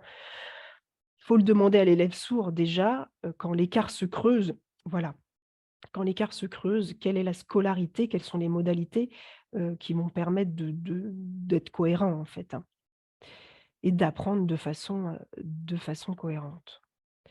L'accompagnement par un professionnel de la surdité ne se limite pas à une interface professionnelle à qui il manque l'aspect pédagogique de l'enseignement. Ça, c'est une enseignante qui a eu l'habitude aussi du co-enseignement et qui était plutôt dans du tout début cycle 2, CP, et qui va mettre plus en valeur, pour un certain type de public, du co-enseignement plutôt que juste de l'accompagnement et de l'interfaçage.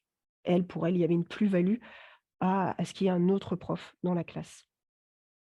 Donc, pour vraiment faire un super gros résumé, les enseignants ont fait remonter un manque de formation en LSF ou d'outils de communication spécifiques, même pour les élèves sourds-oralisants. Qu'il n'y a pas de difficulté particulière, c'est ressorti beaucoup, avec un élève sourd-oralisant, même sans aucun accompagnement spécialisé. Ça, c'est ressorti des résultats de plusieurs réponses. Que les difficultés rencontrées, par contre, pour tous les enseignants, se situent dans l'accueil des élèves sourds en LSF. Voilà, surtout lorsqu'ils ne sont pas accompagnés.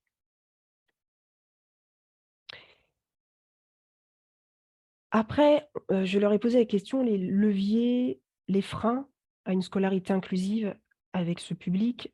La collaboration avec les professionnels du médico-social, c'est cité par un levier comme levier, pardon. Le manque d'informations, de conseils de professionnels, a été cité comme un obstacle par un participant, tout comme le manque d'accompagnement de la part de l'éducation nationale. Hem, levier obstacle, majoritairement, ce qui est ressorti, c'est que les difficultés sont majoritairement sur l'accessibilité communicationnelle et linguistique et sur la compréhension du message reçu. Comme je vous ai dit, je vais essayer de terminer là-dessus. Hem, la culture sourde, comme dans la littérature, cet aspect identitaire, culturel est fort ressorti, je me suis dit: «Bah, autant aux jeunes qu'aux enseignants, je vais poser la question: "Pensez-vous, qu'une culture sourde existe?"» Alors Benjamin était le seul qui connaissait plus ou moins. Alors au début, il a dit: «Oui, je connais un peu l'abbé Pierre». Puis après il m'a dit: «Non, c'est l'abbé de l'épée, je crois, qui a créé la langue des signes, mais c'est tout». Donc il avait une notion un peu, historique, j'ai envie de dire. Angèle ne connaissait pas du tout, l'expression culture sourde. J'ai fait exprès de rester vague. J'ai juste dit: «culture sourde». Donc elle dit: «Je vois quand on est sourd, on ne connaît pas grand-chose», c'est ça, hein. Elle a interprété par peut-être c'est un manque de culture, parce qu'on est sourd et un manque de culture, voilà, elle savait pas trop. Lilian a exprimé qu'il ne savait pas ce que c'était, mais qu'il souhaiterait savoir. Et Louis pour moi, il a quand même répondu parce qu'il a répondu: «Non, je ne sais pas ce que c'est, mais pour moi, il faut la LSF pour comprendre et des élèves sourds pour les amitiés. Donc c'est ce que je disais un petit peu tout à l'heure dans la posture de Lilian ou de d'autres jeunes, c'est que culture sourde, Abbé de l'Épée, bon, toute cette histoire qui a conduit à une revendication, linguistique de la langue des signes, elle est pas connue en tant qu'histoire par par ces jeunes, hein, mais en tout cas, ils amènent, hein, ça reprend, le retour des jeunes dans l'article de Lavigne en 2016. C'est-à-dire qu'ils ont quand même une posture identitaire, ils ont quand même une vision culturelle, de la surdité et remettent en cause ou pointent les manques ou les difficultés d'aménagement de l'environnement pour s'adapter à leur identité, à leur personne qui est: «J'utilise la langue des signes pour vivre». Et et donc c'est dans ce sens-là que, sans le savoir, en tout cas c'est comme ça on l'a analysé avec mes directeurs de mémoire, en tout cas c'est une interprétation possible. Ils sont quand même, pour certains, dans une posture identitaire sourde, hem, même s'ils ne connaissent pas l'expression culture sourde.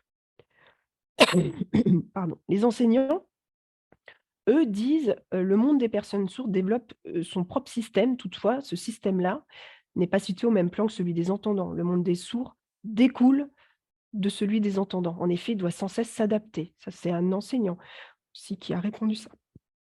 Une enseignante a dit: «Je ne sais pas si on peut permettre ou non d'identifier une culture sourde, mais force est de constater qu'un enfant qui communique uniquement avec la langue des signes a plus de mal à s'intégrer dans un groupe, à échanger avec ses pairs entendants. De fait, si la langue des signes est bien une langue à part entière et que cette langue est le seul outil de communication dans notre société d'entendants, alors il se peut qu'il y ait une culture sourde». Donc là, on voit bien société d'entendants, groupe majoritaire, normes. Voilà, si on veut analyser, hein, la terminologie employée, on est un peu dans tout ce qu'on a pu se dire très, très globalement, hein, dans la première partie sur un peu cette dichotomie, de la vision, de la surdité.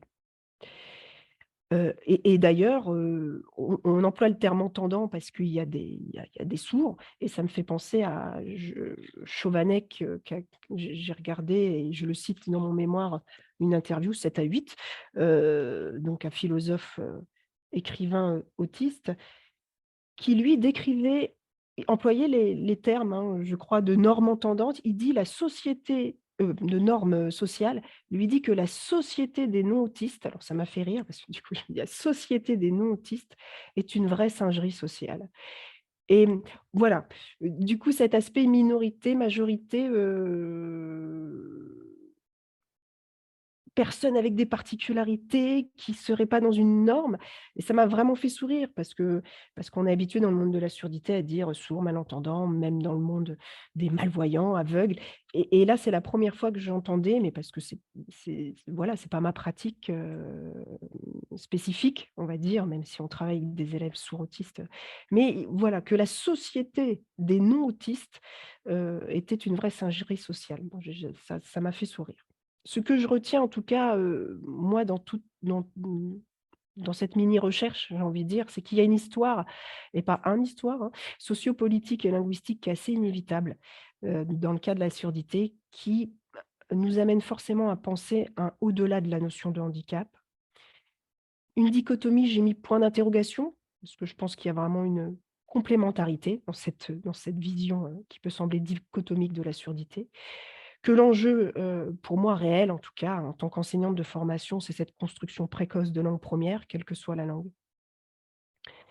Que dans notre pratique de tous les jours, il est souhaitable parce que c'est tellement riche de donner la parole aux concernés et que voilà, ça me donne encore plus envie, moi, ce mini travail, de recherche d'un partenariat, une place du médico-social ou peu importe les étiquettes, en tout cas de faire ensemble dans ce challenge inclusif, au-delà des peurs et pour un «I have a dream», ça c'est une phrase de Sylvie Sèble, c'est l'école avec et pour tous et puis la reconnaissance de la langue des signes, de l'histoire, c'est peut-être un environnement sociétal à faire avancer sur la place de la présence de cette langue.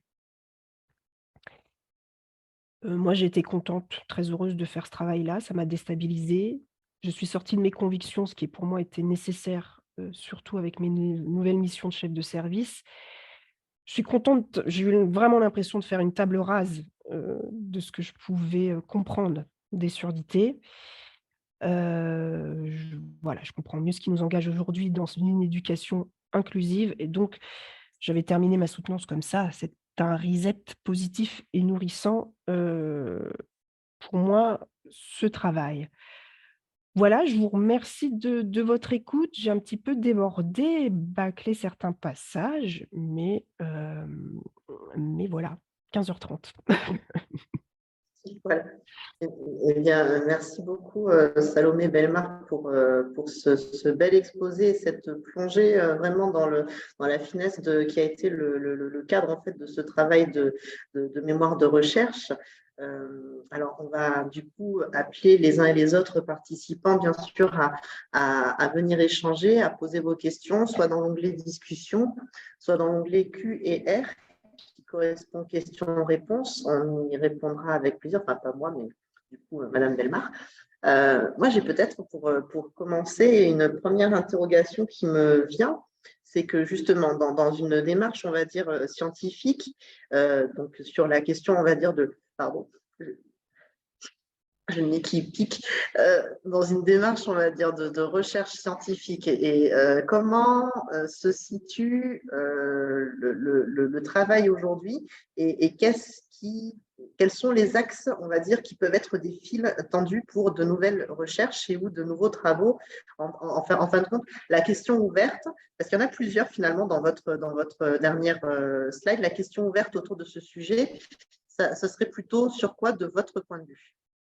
Celle qui mènerait du coup à avancer encore un petit peu. D'ailleurs, on le dit beaucoup sur la question du médico-social et de l'accompagnement, de l'inclusion et de tout ce qui va toucher autour du handicap, qu'on a du mal comment dire, à capitaliser, si vous m'autorisez ce terme, les éléments de recherche les uns avec les autres. Est-ce que vous avez une idée de comment ça pourrait s'articuler, une suite à ce travail qui pourrait poser des réponses à d'autres questions?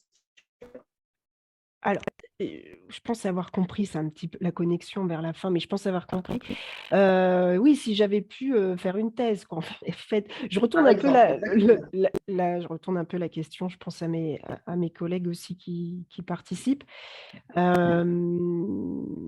Si j'avais été plus loin, parce que pareil, si l'ICEM me demandait, parce que bien sûr, on doit analyser les limites, hein, de ce mémoire d'initiation à la recherche et j'ai dit: «J'ai pas eu beaucoup de participants», voilà, j'ai et après elle m'a posé la question: «Mais si vous aviez interrogé 140 jeunes, est-ce que vous auriez eu des résultats, pensez-vous que vous auriez eu des résultats différents?» Je lui ai dit: «Je pense pas». Je pense qu'ils auraient été plus ou moins ils auraient dit ça. Hem Je pense que ce qui m'aurait, j'aurais plus développé, les pistes en fait, que les freins et les leviers, autant, générés par les jeunes que par mes collègues enseignants. Et donc, et puis bon, c'est un petit peu, je pense une des spécificités du laboratoire ACT, enfin un de leurs axes, c'est le partenariat, la coopération. C'est-à-dire ça m'aurait donné envie, je pense, d'étudier plus scientifiquement les enjeux relationnels en termes de collaboration dans le domaine plus spécifique de la scolarité inclusive. Voilà et Merci. et Ouais, et voilà. ok. Ok. Nous avons une question qui est arrivée dans le chat. Emmanuel Delplace vous demande, cette recherche vous a-t-elle amené à modifier certaines pratiques en tant que chef de service? Pratique, je pense peut-être les préciser, la place que je alors déjà la place que je donne aux jeunes, ça a modifié, ça a modifié cet aspect-là. Ma posture vis-à-vis des partenaires, j'ai été plus assurée de dire certaines choses. Voilà, parce que quand on débute, on est comme ça, donc plus assurée de m'appuyer sur les textes, de m'appuyer sur certaines recherches, bon, d'être un peu plus prise au sérieux. Donc je dirais pas que ça a, modifié, en tout cas, si ça a modifié en tout cas la place que je donne aux jeunes, aux familles. Je leur donne beaucoup plus la parole, beaucoup plus. Et puis, ce qui a modifié aussi, puis là je vois l'autre question, c'est les jeunes ont-ils évoqué les PEJS? C'est-à-dire qu'avant, j'étais très sur les étiquettes. Ah bah, une Ulysse, ça fonctionne comme ça. Un dispositif Ulysse, c'est ça. Un dispositif unité d'enseignement, c'est ça. Un PUJS, un PEJ, c'est ça. J'étais très dans et là, je suis un peu sortie de tout ça. Non pas que je m'en fiche, hein, c'est pas ça, mais je vois plutôt sur le terrain, bah, quel geste de partenariat et quelles modalités on peut co-construire ensemble, parce que c'est quand même très dépendant de personnes, hein. Quel que soit le dispositif, voilà, mais qu'est-ce qui va être le plus cohérent pour le jeune? Après, je reste quand même sur cette question de, à l'heure de l'éducation inclusive du droit commun, je s les beaucoup de sourds sont quand même pas proches de chez eux parce que sur leur territoire, il n'y a pas de modelage de scolarité qui leur conviennent. Ça ressort quand même des jeunes qui sont loin de chez eux et encore là, je fais que des visites, de parents qui habitent loin. Et je me dis: «Mais ça me désespère» puisqu'en plus ils nous disent qu'ils veulent être à côté de chez eux, puis on les comprend et en même temps, donc les jeunes ont-ils évoqué les PEJS? Non, parce que notre PEJS, est dans un département, voisin. Peut-être préciser l'anglais, enfin Oui, l'acronyme de JS, sait-on jamais, qui nous avons dans la salle. pôle d'enseignement de jeunes sourds. Certaines familles, hein, que j'ai reçues me l'ont évoqué parce que n'ont pas, trouvé place dans le PEJS de leur département. Enfin, il est académique, mais du coup, qui est à côté de chez eux, ils viennent chez nous à 1h10, 1h30 de route. Mais souvent, ce sont des familles où il y a surdité de troubles associés. Voilà. Donc les jeunes que j'ai interrogés n'ont pas évoqué parce qu'ils ne le connaissent pas. Je pense, n'ont pas vécu, heu, un parcours scolaire organisé, j'ai envie de dire, au sein d'un PEJS. Merci. Une autre question de Jean-Marc Marie Moutou qui nous demande les différents dispositifs mis en place actuellement comme les PIAL, est-ce que cela constitue un effort de la part de l'environnement? Moi, je vous retourne la question. Non, mais je pense que tout je alors ça n'engage que moi, je me pense pas plus experte du tout que vous. Je pense que tout ce qui se crée en ce moment, c'est un effort de la part de l'environnement. C'est un effort de la part de l'environnement de vivre ensemble dans une société plus inclusive. Après, c'est surtout, faut répondre à des besoins spécifiques. Voilà, des besoins spécifiques et là, quand je prenais, l'exemple de ces familles qui viennent, qui, bah, voilà, qui trouvent pas leur scolarité sous l'étiquette, PUJS ou Ulysse, voilà, qui viennent en UE, puis vice versa. Certains vont pas trouver en UE, ils vont trouver sous forme d'autres étiquettes. Au-delà des étiquettes, c'est, qu'est-ce qu'on moule pour répondre à des besoins, qui vont être identiques avec certains et des fois qui vont être complètement différents. Et puis là, les jeunes sourds que j'ai interrogés, n'ont pas de troubles associés. Voilà, donc c'est comment, avec qui je suis, parce que je suis plurielle et des fois je ne suis pas que sourd. Qu'est-ce que la société me propose, bah, pour que j'ai ma place, de citoyen et puis d'élève, quoi. Donc non, je pense que tout ça, c'est un effort, tout ce qui est créé en ce moment, c'est un effort. Après, pas perdre de vue les besoins spécifiques au-delà de l'étiquette et de les besoins spécifiques du jeune. Merci beaucoup. Une autre question, Vanessa Poli demande, alors comme vous l'avez évoqué, il y a plusieurs surdités avec un S majuscule. N'est-ce pas là la difficulté de nos établissements de trouver des réponses adaptées et ajustées à tous, avec avec une multiplicité des dispositifs, des projets, des besoins, des moyens limités, etc. Donc, le fond de la question, la multiplicité des dispositifs, n'est-ce pas une difficulté des établissements et services aujourd'hui pour trouver des réponses qui soient vraiment adaptées finalement et ajustées? Pareil, ça n'engage que moi, hein, je suis pas j'aimerais bien savoir vous ce que vous en pensez, mais heu, N'hésitez pas à nous le là mettre dans le chat d'ailleurs, hein, sur des discussions, ce que vous pouvez oui, également mettre voilà. les autres spectateurs des réactions si vous le souhaitez, bien sûr. Le but, c'est qu'on mélange nos idées, nos savoirs, mais je dirais que là, si je pars de ces jeunes ou les jeunes que je rencontre au quotidien, il y a quand même cette à part certains qui vont être plus grands, que bon, la distance avec les parents, c'est pas très grave et en même temps, quand on creuse, même Benjamin qui dit, «Je m'en fiche, je pars à l'internat parce que je veux des copains sourds le soir», c'est à défaut de ne pas avoir des copains sourds près de chez lui. Donc quand même cet aspect éloignement du domicile, c'est comme ça que je le vis actuellement, hein, peut-être que je penserai, autre chose, dans un mois, mais c'est quand même à défaut. C'est des jeunes qui aimeraient être à côté de chez eux. Donc je c'est la multiplicité, je pense que sur un territoire, il faut vraiment s'accorder et dire, hem, parce qu'il y a peut-être une multiplicité, de alors vous avez mis quoi? De dispositifs, de projets, mais en soi, je trouve qu'il n'y a pas beaucoup de parcours scolaires différents. Je vais un petit peu mieux m'exprimer. Soit on est dans sa classe de référence et puis on a un besoin d'un accompagnant, ça c'est sûr, hein, les moyens limités, je pense que malheureusement c'est général, c'est l'essence, c'est les courses, c'est les accompagnants.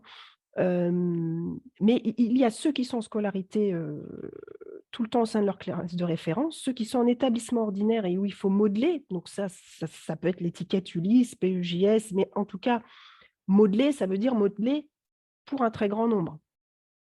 Autrement dit, si j'ai un trouble associé, on me modèle aussi les choses si j'ai ma place en école inclusive.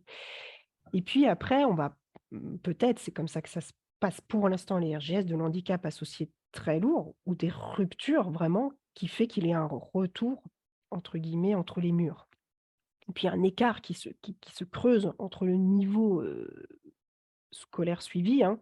Par exemple, je suis du CP mais j'ai 16 ans, voilà. C'est là aussi, c'est des scolarités à repenser.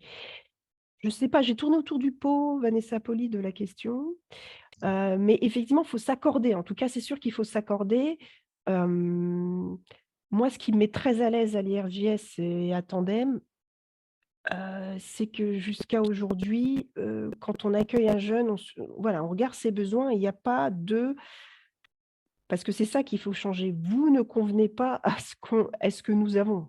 C'est pas ça, c'est qu'est-ce que nous, on va créer pour, construire le projet avec vous.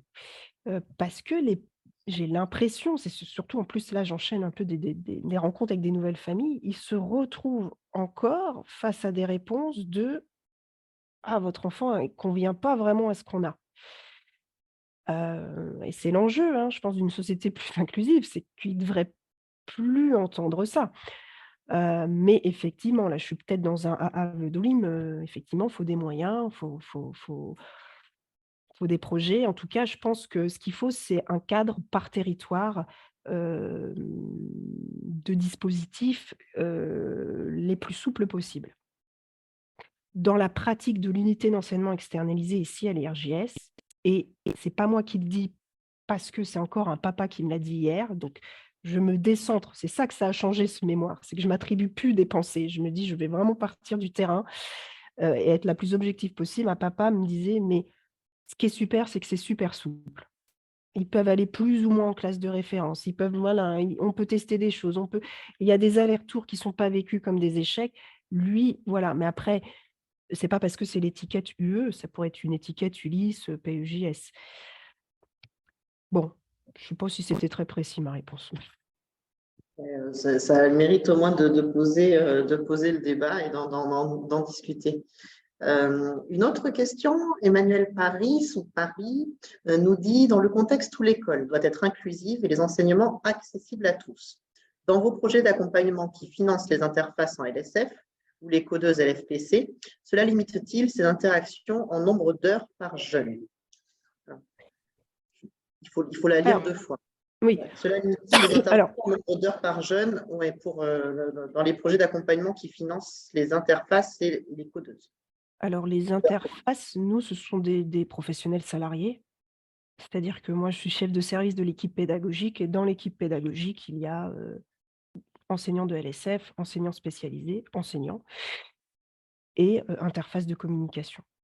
Ensuite, la limite que nous avons depuis plusieurs années, qui en même temps est le reflet de quelque chose de positif, c'est qu'avant on suivait très peu de parcours post-3e pour différentes raisons. que j'analyse pas encore entièrement, hein, ça fait que 3 ans et demi que je suis, à ce poste-là. Mais maintenant, on a de plus en plus, par exemple, je suis arrivée à ce poste-là, il y avait 4 lycéens en lycée général ou pro et puis, cette année, on en a 10. Et puis je pense que l'année prochaine, on en aura 13 et vice versa. Donc il y a quelque chose de très positif, c'est-à-dire une scolarité pour un élève qui utilise la langue des signes au-delà de le troisième, avec un niveau, lycée pro, lycée et puis des niveaux CFA et cetera. Ça y est, ils sont là. C'est souvent ce que je dis en ESS. Parce que pour répondre à votre question, souvent en ESS, vous voyez bien que quand ils sont 5 en troisième au sein d'une classe de référence et qu'il y a un prof ou un un interface selon les matières, selon les besoins, bon, voilà, et qu'ensuite les 5 se dispatchent, moi j'ai pas plus de moyens. Donc, pour être grossière, en mathématiques, bah, le jeune va être 5 fois moins accompagné. Et en ESS, là je joue un peu la provoque, mais on me dit: «Bah alors, vous venez pas le jeudi? Il en a besoin».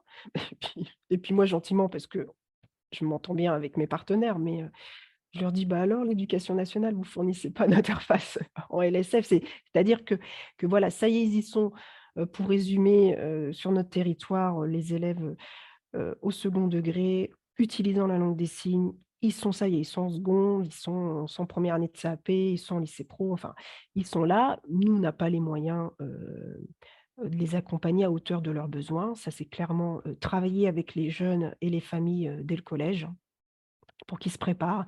À des moments, ça soulève, il y a des belles choses qui se mettent en jeu parce qu'il y a des élèves qui disent: «Bah, voilà, de toute façon, il va falloir que je commence à me débrouiller, à être seule sur certaines choses» et puis, effectivement, ça met en danger des parcours scolaires parce qu'ils ne sont pas assez accompagnés. Donc là, je crois que c'est, la nouvelle marche, ça va être une autre étape, hein, de l'école inclusive par rapport à la surdité, c'est que la surdité, elle engendre fatalement des compétences communicationnelles et linguistiques et qu'il y a un grand manque, comme le disait Lilian, qui le criait, dans le mémoire. Donc nous, on n'a pas les moyens d'accompagner tous les parcours individuels en langue des signes, ça c'est sûr. Ok, merci. Juste, j'en profite pour dire, c'est bon, la discussion est réactivée. Donc, si vous souhaitez mettre des éléments également dans le fil de discussion, vous pouvez. Et je rebondis du coup en suivant sur la question de Rodolphe Portefait qui nous dit au travers de votre approche linguistique français oral LSF en matière de scolarisation, avez-vous abordé la question du français écrit dans votre étude? Alors au sein du mémoire, non, parce que c'était pas la focale. Au sein de ma propre recherche à moi ou de mes interventions diverses, oui. Le français écrit, c'est mon dada et puis pour moi, là, je disais, c'est pour ça que je disais que les personnes qui connaissent la surdité, il y a rien il y a rien de nouveau dans mon mémoire. Moi, ça m'a ressourcée, mais il y a rien de nouveau. Par contre, quand je termine et quand ma soutenance, quand j'ai dit moi l'enjeu, c'est la langue première, précocement établie, stable. Mais ça veut dire se retrouver, quand on est en langue des signes, face à quelqu'un qui a un niveau B2, C1 dès tout petit. C'est ça que ça implique. Pourquoi? C'est pour l'accès à l'écrit. Parce que, moi, ce qui m'obsède, en classe avec les sourds, c'est leurs conditions, leur situation de lecteur et de scripteur. Et on voit bien que c'est ce qui pêche. Et c'est forcément lié à leur langue française, à leur langue, pardon, première, que ça soit langue des signes ou langue française orale. Donc pour résumer, je ne l'ai pas du tout abordé dans mon mémoire puisque c'était juste un petit grain de sable qui est mais à l'heure de la scolarité inclusive et du droit commun et de la scolarité individuelle, pourquoi en fait pour cette population de sourds, parce que souvent on entend, la surdité, c'est pas un cas à part dans les élèves à besoins éducatifs particuliers et pourtant dans les textes il y a quand même 3 scolarités ou 3 dispositifs sur 4, 3 parcours scolaires sur 4 qui sont des regroupements. Donc voilà, ça répondait à cette dimension-là. Donc ça ne répond pas à la question de français écrit. Par contre, au quotidien, l'obsession, c'est le français écrit, mais qui est forcément lié à la langue première. Merci. Nous avons du coup donc Vanessa qui a trouvé le moyen de réagir du coup dans le question-réponse, mais ça faisait appel tout à l'heure à la question de la souplesse des dispositifs, qui nous dit, je suis tout à fait d'accord avec votre propos du coup Salomé, nous avons la souplesse pour agir et ajuster toujours au plus près des besoins des jeunes. La question, en grandes lettres, la question devient plus difficile dans l'accompagnement des lycéens avec la multitude des parcours. Par exemple, pour un lycéen signant, avec un choix qui serait très spécifique de formation, là, les choses se compliquent. Du coup, par choix très spécifique de formation, heu, ça veut dire quoi du coup?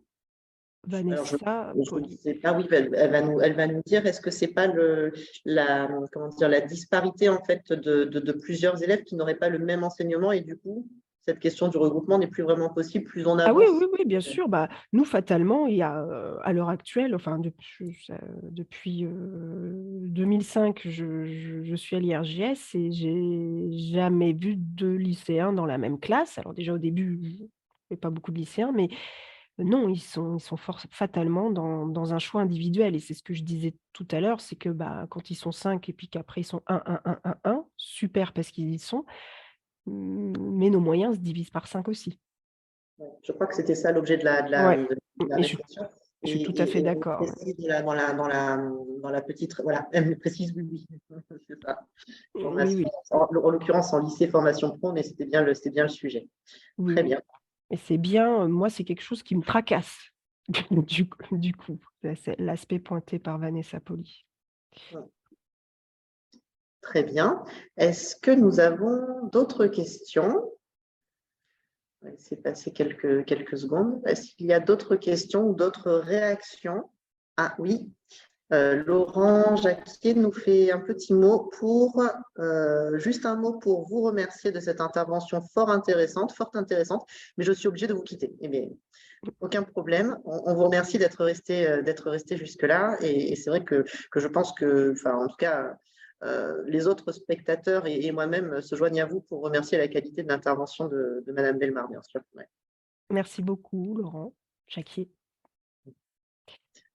D'autres réactions? C'est pas forcément, mais du coup, ce sera peut-être le moment de se quitter. Juste le temps que je fasse un petit mot de fin pour expliquer un peu les suites et je vous laisserai le mot de la fin, Salomé. Alors, le webinaire qui vous a été présenté là sera donc disponible en replay sur la plateforme FISAF d'ici quelques jours. Vous en recevrez donc un petit message d'alerte étant du coup inscrit en tant que spectateur. A priori, nous pourrons également le diffuser en externe du coup sur le YouTube de la FISAF pour permettre au plus grand nombre de prendre connaissance de ce qui se dit ici en fait et de cette réflexion fort intéressante sur la question de l'inclusion des élèves sourds. Quoi vous dire de plus? Voilà, si des personnes dans l'assistance souhaitent se mettre en rapport avec Madame Bellemare, il ne faut pas hésiter à m'en faire la demande et ce sera bien sûr possible hein, pour toute question qui viendrait après. Et nous avons une autre question, je pense que ce sera la dernière, après on clôturera, je vous laisserai le mot de la fin. Alors, Rodolphe Portefeuille nous note la surdité abordée sous l'angle de la langue et plus tant au travers du trouble auditif, amène nécessairement à la question de l'accessibilité des enseignements. En d'autres termes, s'il s'agit de rendre accessible l'enseignement, on peut en effet s'interroger sur ce qui doit financer les interprètes, sur qui, pardon, doit financer interprètes, interfaces, codeuses, LFPC, etc. Grande disparité au national entre les académies qui financent ces interventions et d'autres non. Et du coup, dans ces cas-là, le financement est laissé au médico-social. Oui, oui, non, mais c'est exactement ça, hein. C'est exactement je pense que vous avez tout résumé et la surdité, je prends votre première phrase, surdité abordée sous l'angle de la langue, surdité handicap sensoriel, je reviens à ma structure d'organisation de mon mémoire et puis après c'est surdité sous l'aspect linguistique parce que c'est surtout ça qui habite la langue première et la langue écrite. Donc je crois que là vous avez tout résumé et là l'enjeu c'est les financements, c'est la formation. Ça c'est clair et c'est vrai que souvent c'est laissé au financement du médico-social, en tout cas dans ma pratique de tous les jours. Très bien. Euh, Mon collègue Vincent Paquette chez Idealco me dit que ce sera en ligne sans doute avant même la fin de la semaine et donc c'est très bien. En tout cas, très très vite, vraiment lundi ou mardi au plus tard, donc la possibilité de le revoir très, très rapidement. Eh bien, écoutez, voilà, il nous reste plus, on est dans les temps, il ne nous reste plus qu'à vous remercier donc, pour votre présence à tous. Madame Bellemare, encore un grand merci et je vous laisse le mot de la fin pour clôturer ce webinaire. Je vais faire quelque chose de politique, je vais remercier plein de gens, mais je le pense vraiment. Non, merci à la FISAF, plus sérieusement. Merci à ma direction de mémoire et à cette formation. C'est vraiment une très, très belle formation, ce master à Clermont-Ferrand. À Tandem, à l'IRJS, de m'avoir laissé faire mon désir le plus fou d'être à l'INSPE Clermont-Auvergne. Et puis, vous, de vous êtes inscrits. Voilà, et puis, là où je remercie particulièrement la FISAF, et c'est pas pour brosser dans le sens du poil, mais c'est de permettre des regroupements comme ça. Parce que ça fait, regroupement pas sectaire ni ghettoisant, mais voilà, de parler de notre pratique, de voir les questions et de se sentir moins esseulé dans les questionnements et de dire: «C'est pas moi qui tourne les mêmes questions en boucle dans ma tête, mais que c'est partagé», et puis d'aller dans le même sens. Je pense la conclusion un petit peu liée à les conclusions de la fin, ça pourrait être, ça pourrait être aux jeunes, quoi. Et c'est vrai que mon mémoire, je l'ai terminé avec des propos de jeunes, donc là, je vais peut-être faire pareil, où ils disent: «Je préfère être avec les entendants parce que c'est la vraie vie». Là, je pense que ça vient d'eux. Mon but, c'est d'essayer d'avoir une relation avec les entendants parce qu'imaginent plus tard, il y aura pas forcément des sourds, il y aura que des entendants. Ça vient d'eux. On apprend aussi avec les autres élèves, je veux comprendre directement ce que me disaient les élèves. Et Lilian, aller au collège, c'est retrouver des amis aussi, en plus d'apprendre, d'où l'importance aussi pour lui et assez vital pour eux, d'être avec des pairs signants. Donc je pense qu'ils ont un peu résumé, sur ce qu'on essaie de construire ensemble. Voilà. Merci, merci beaucoup. On s'arrête là. Au revoir. Alors, au revoir à tous. Oui.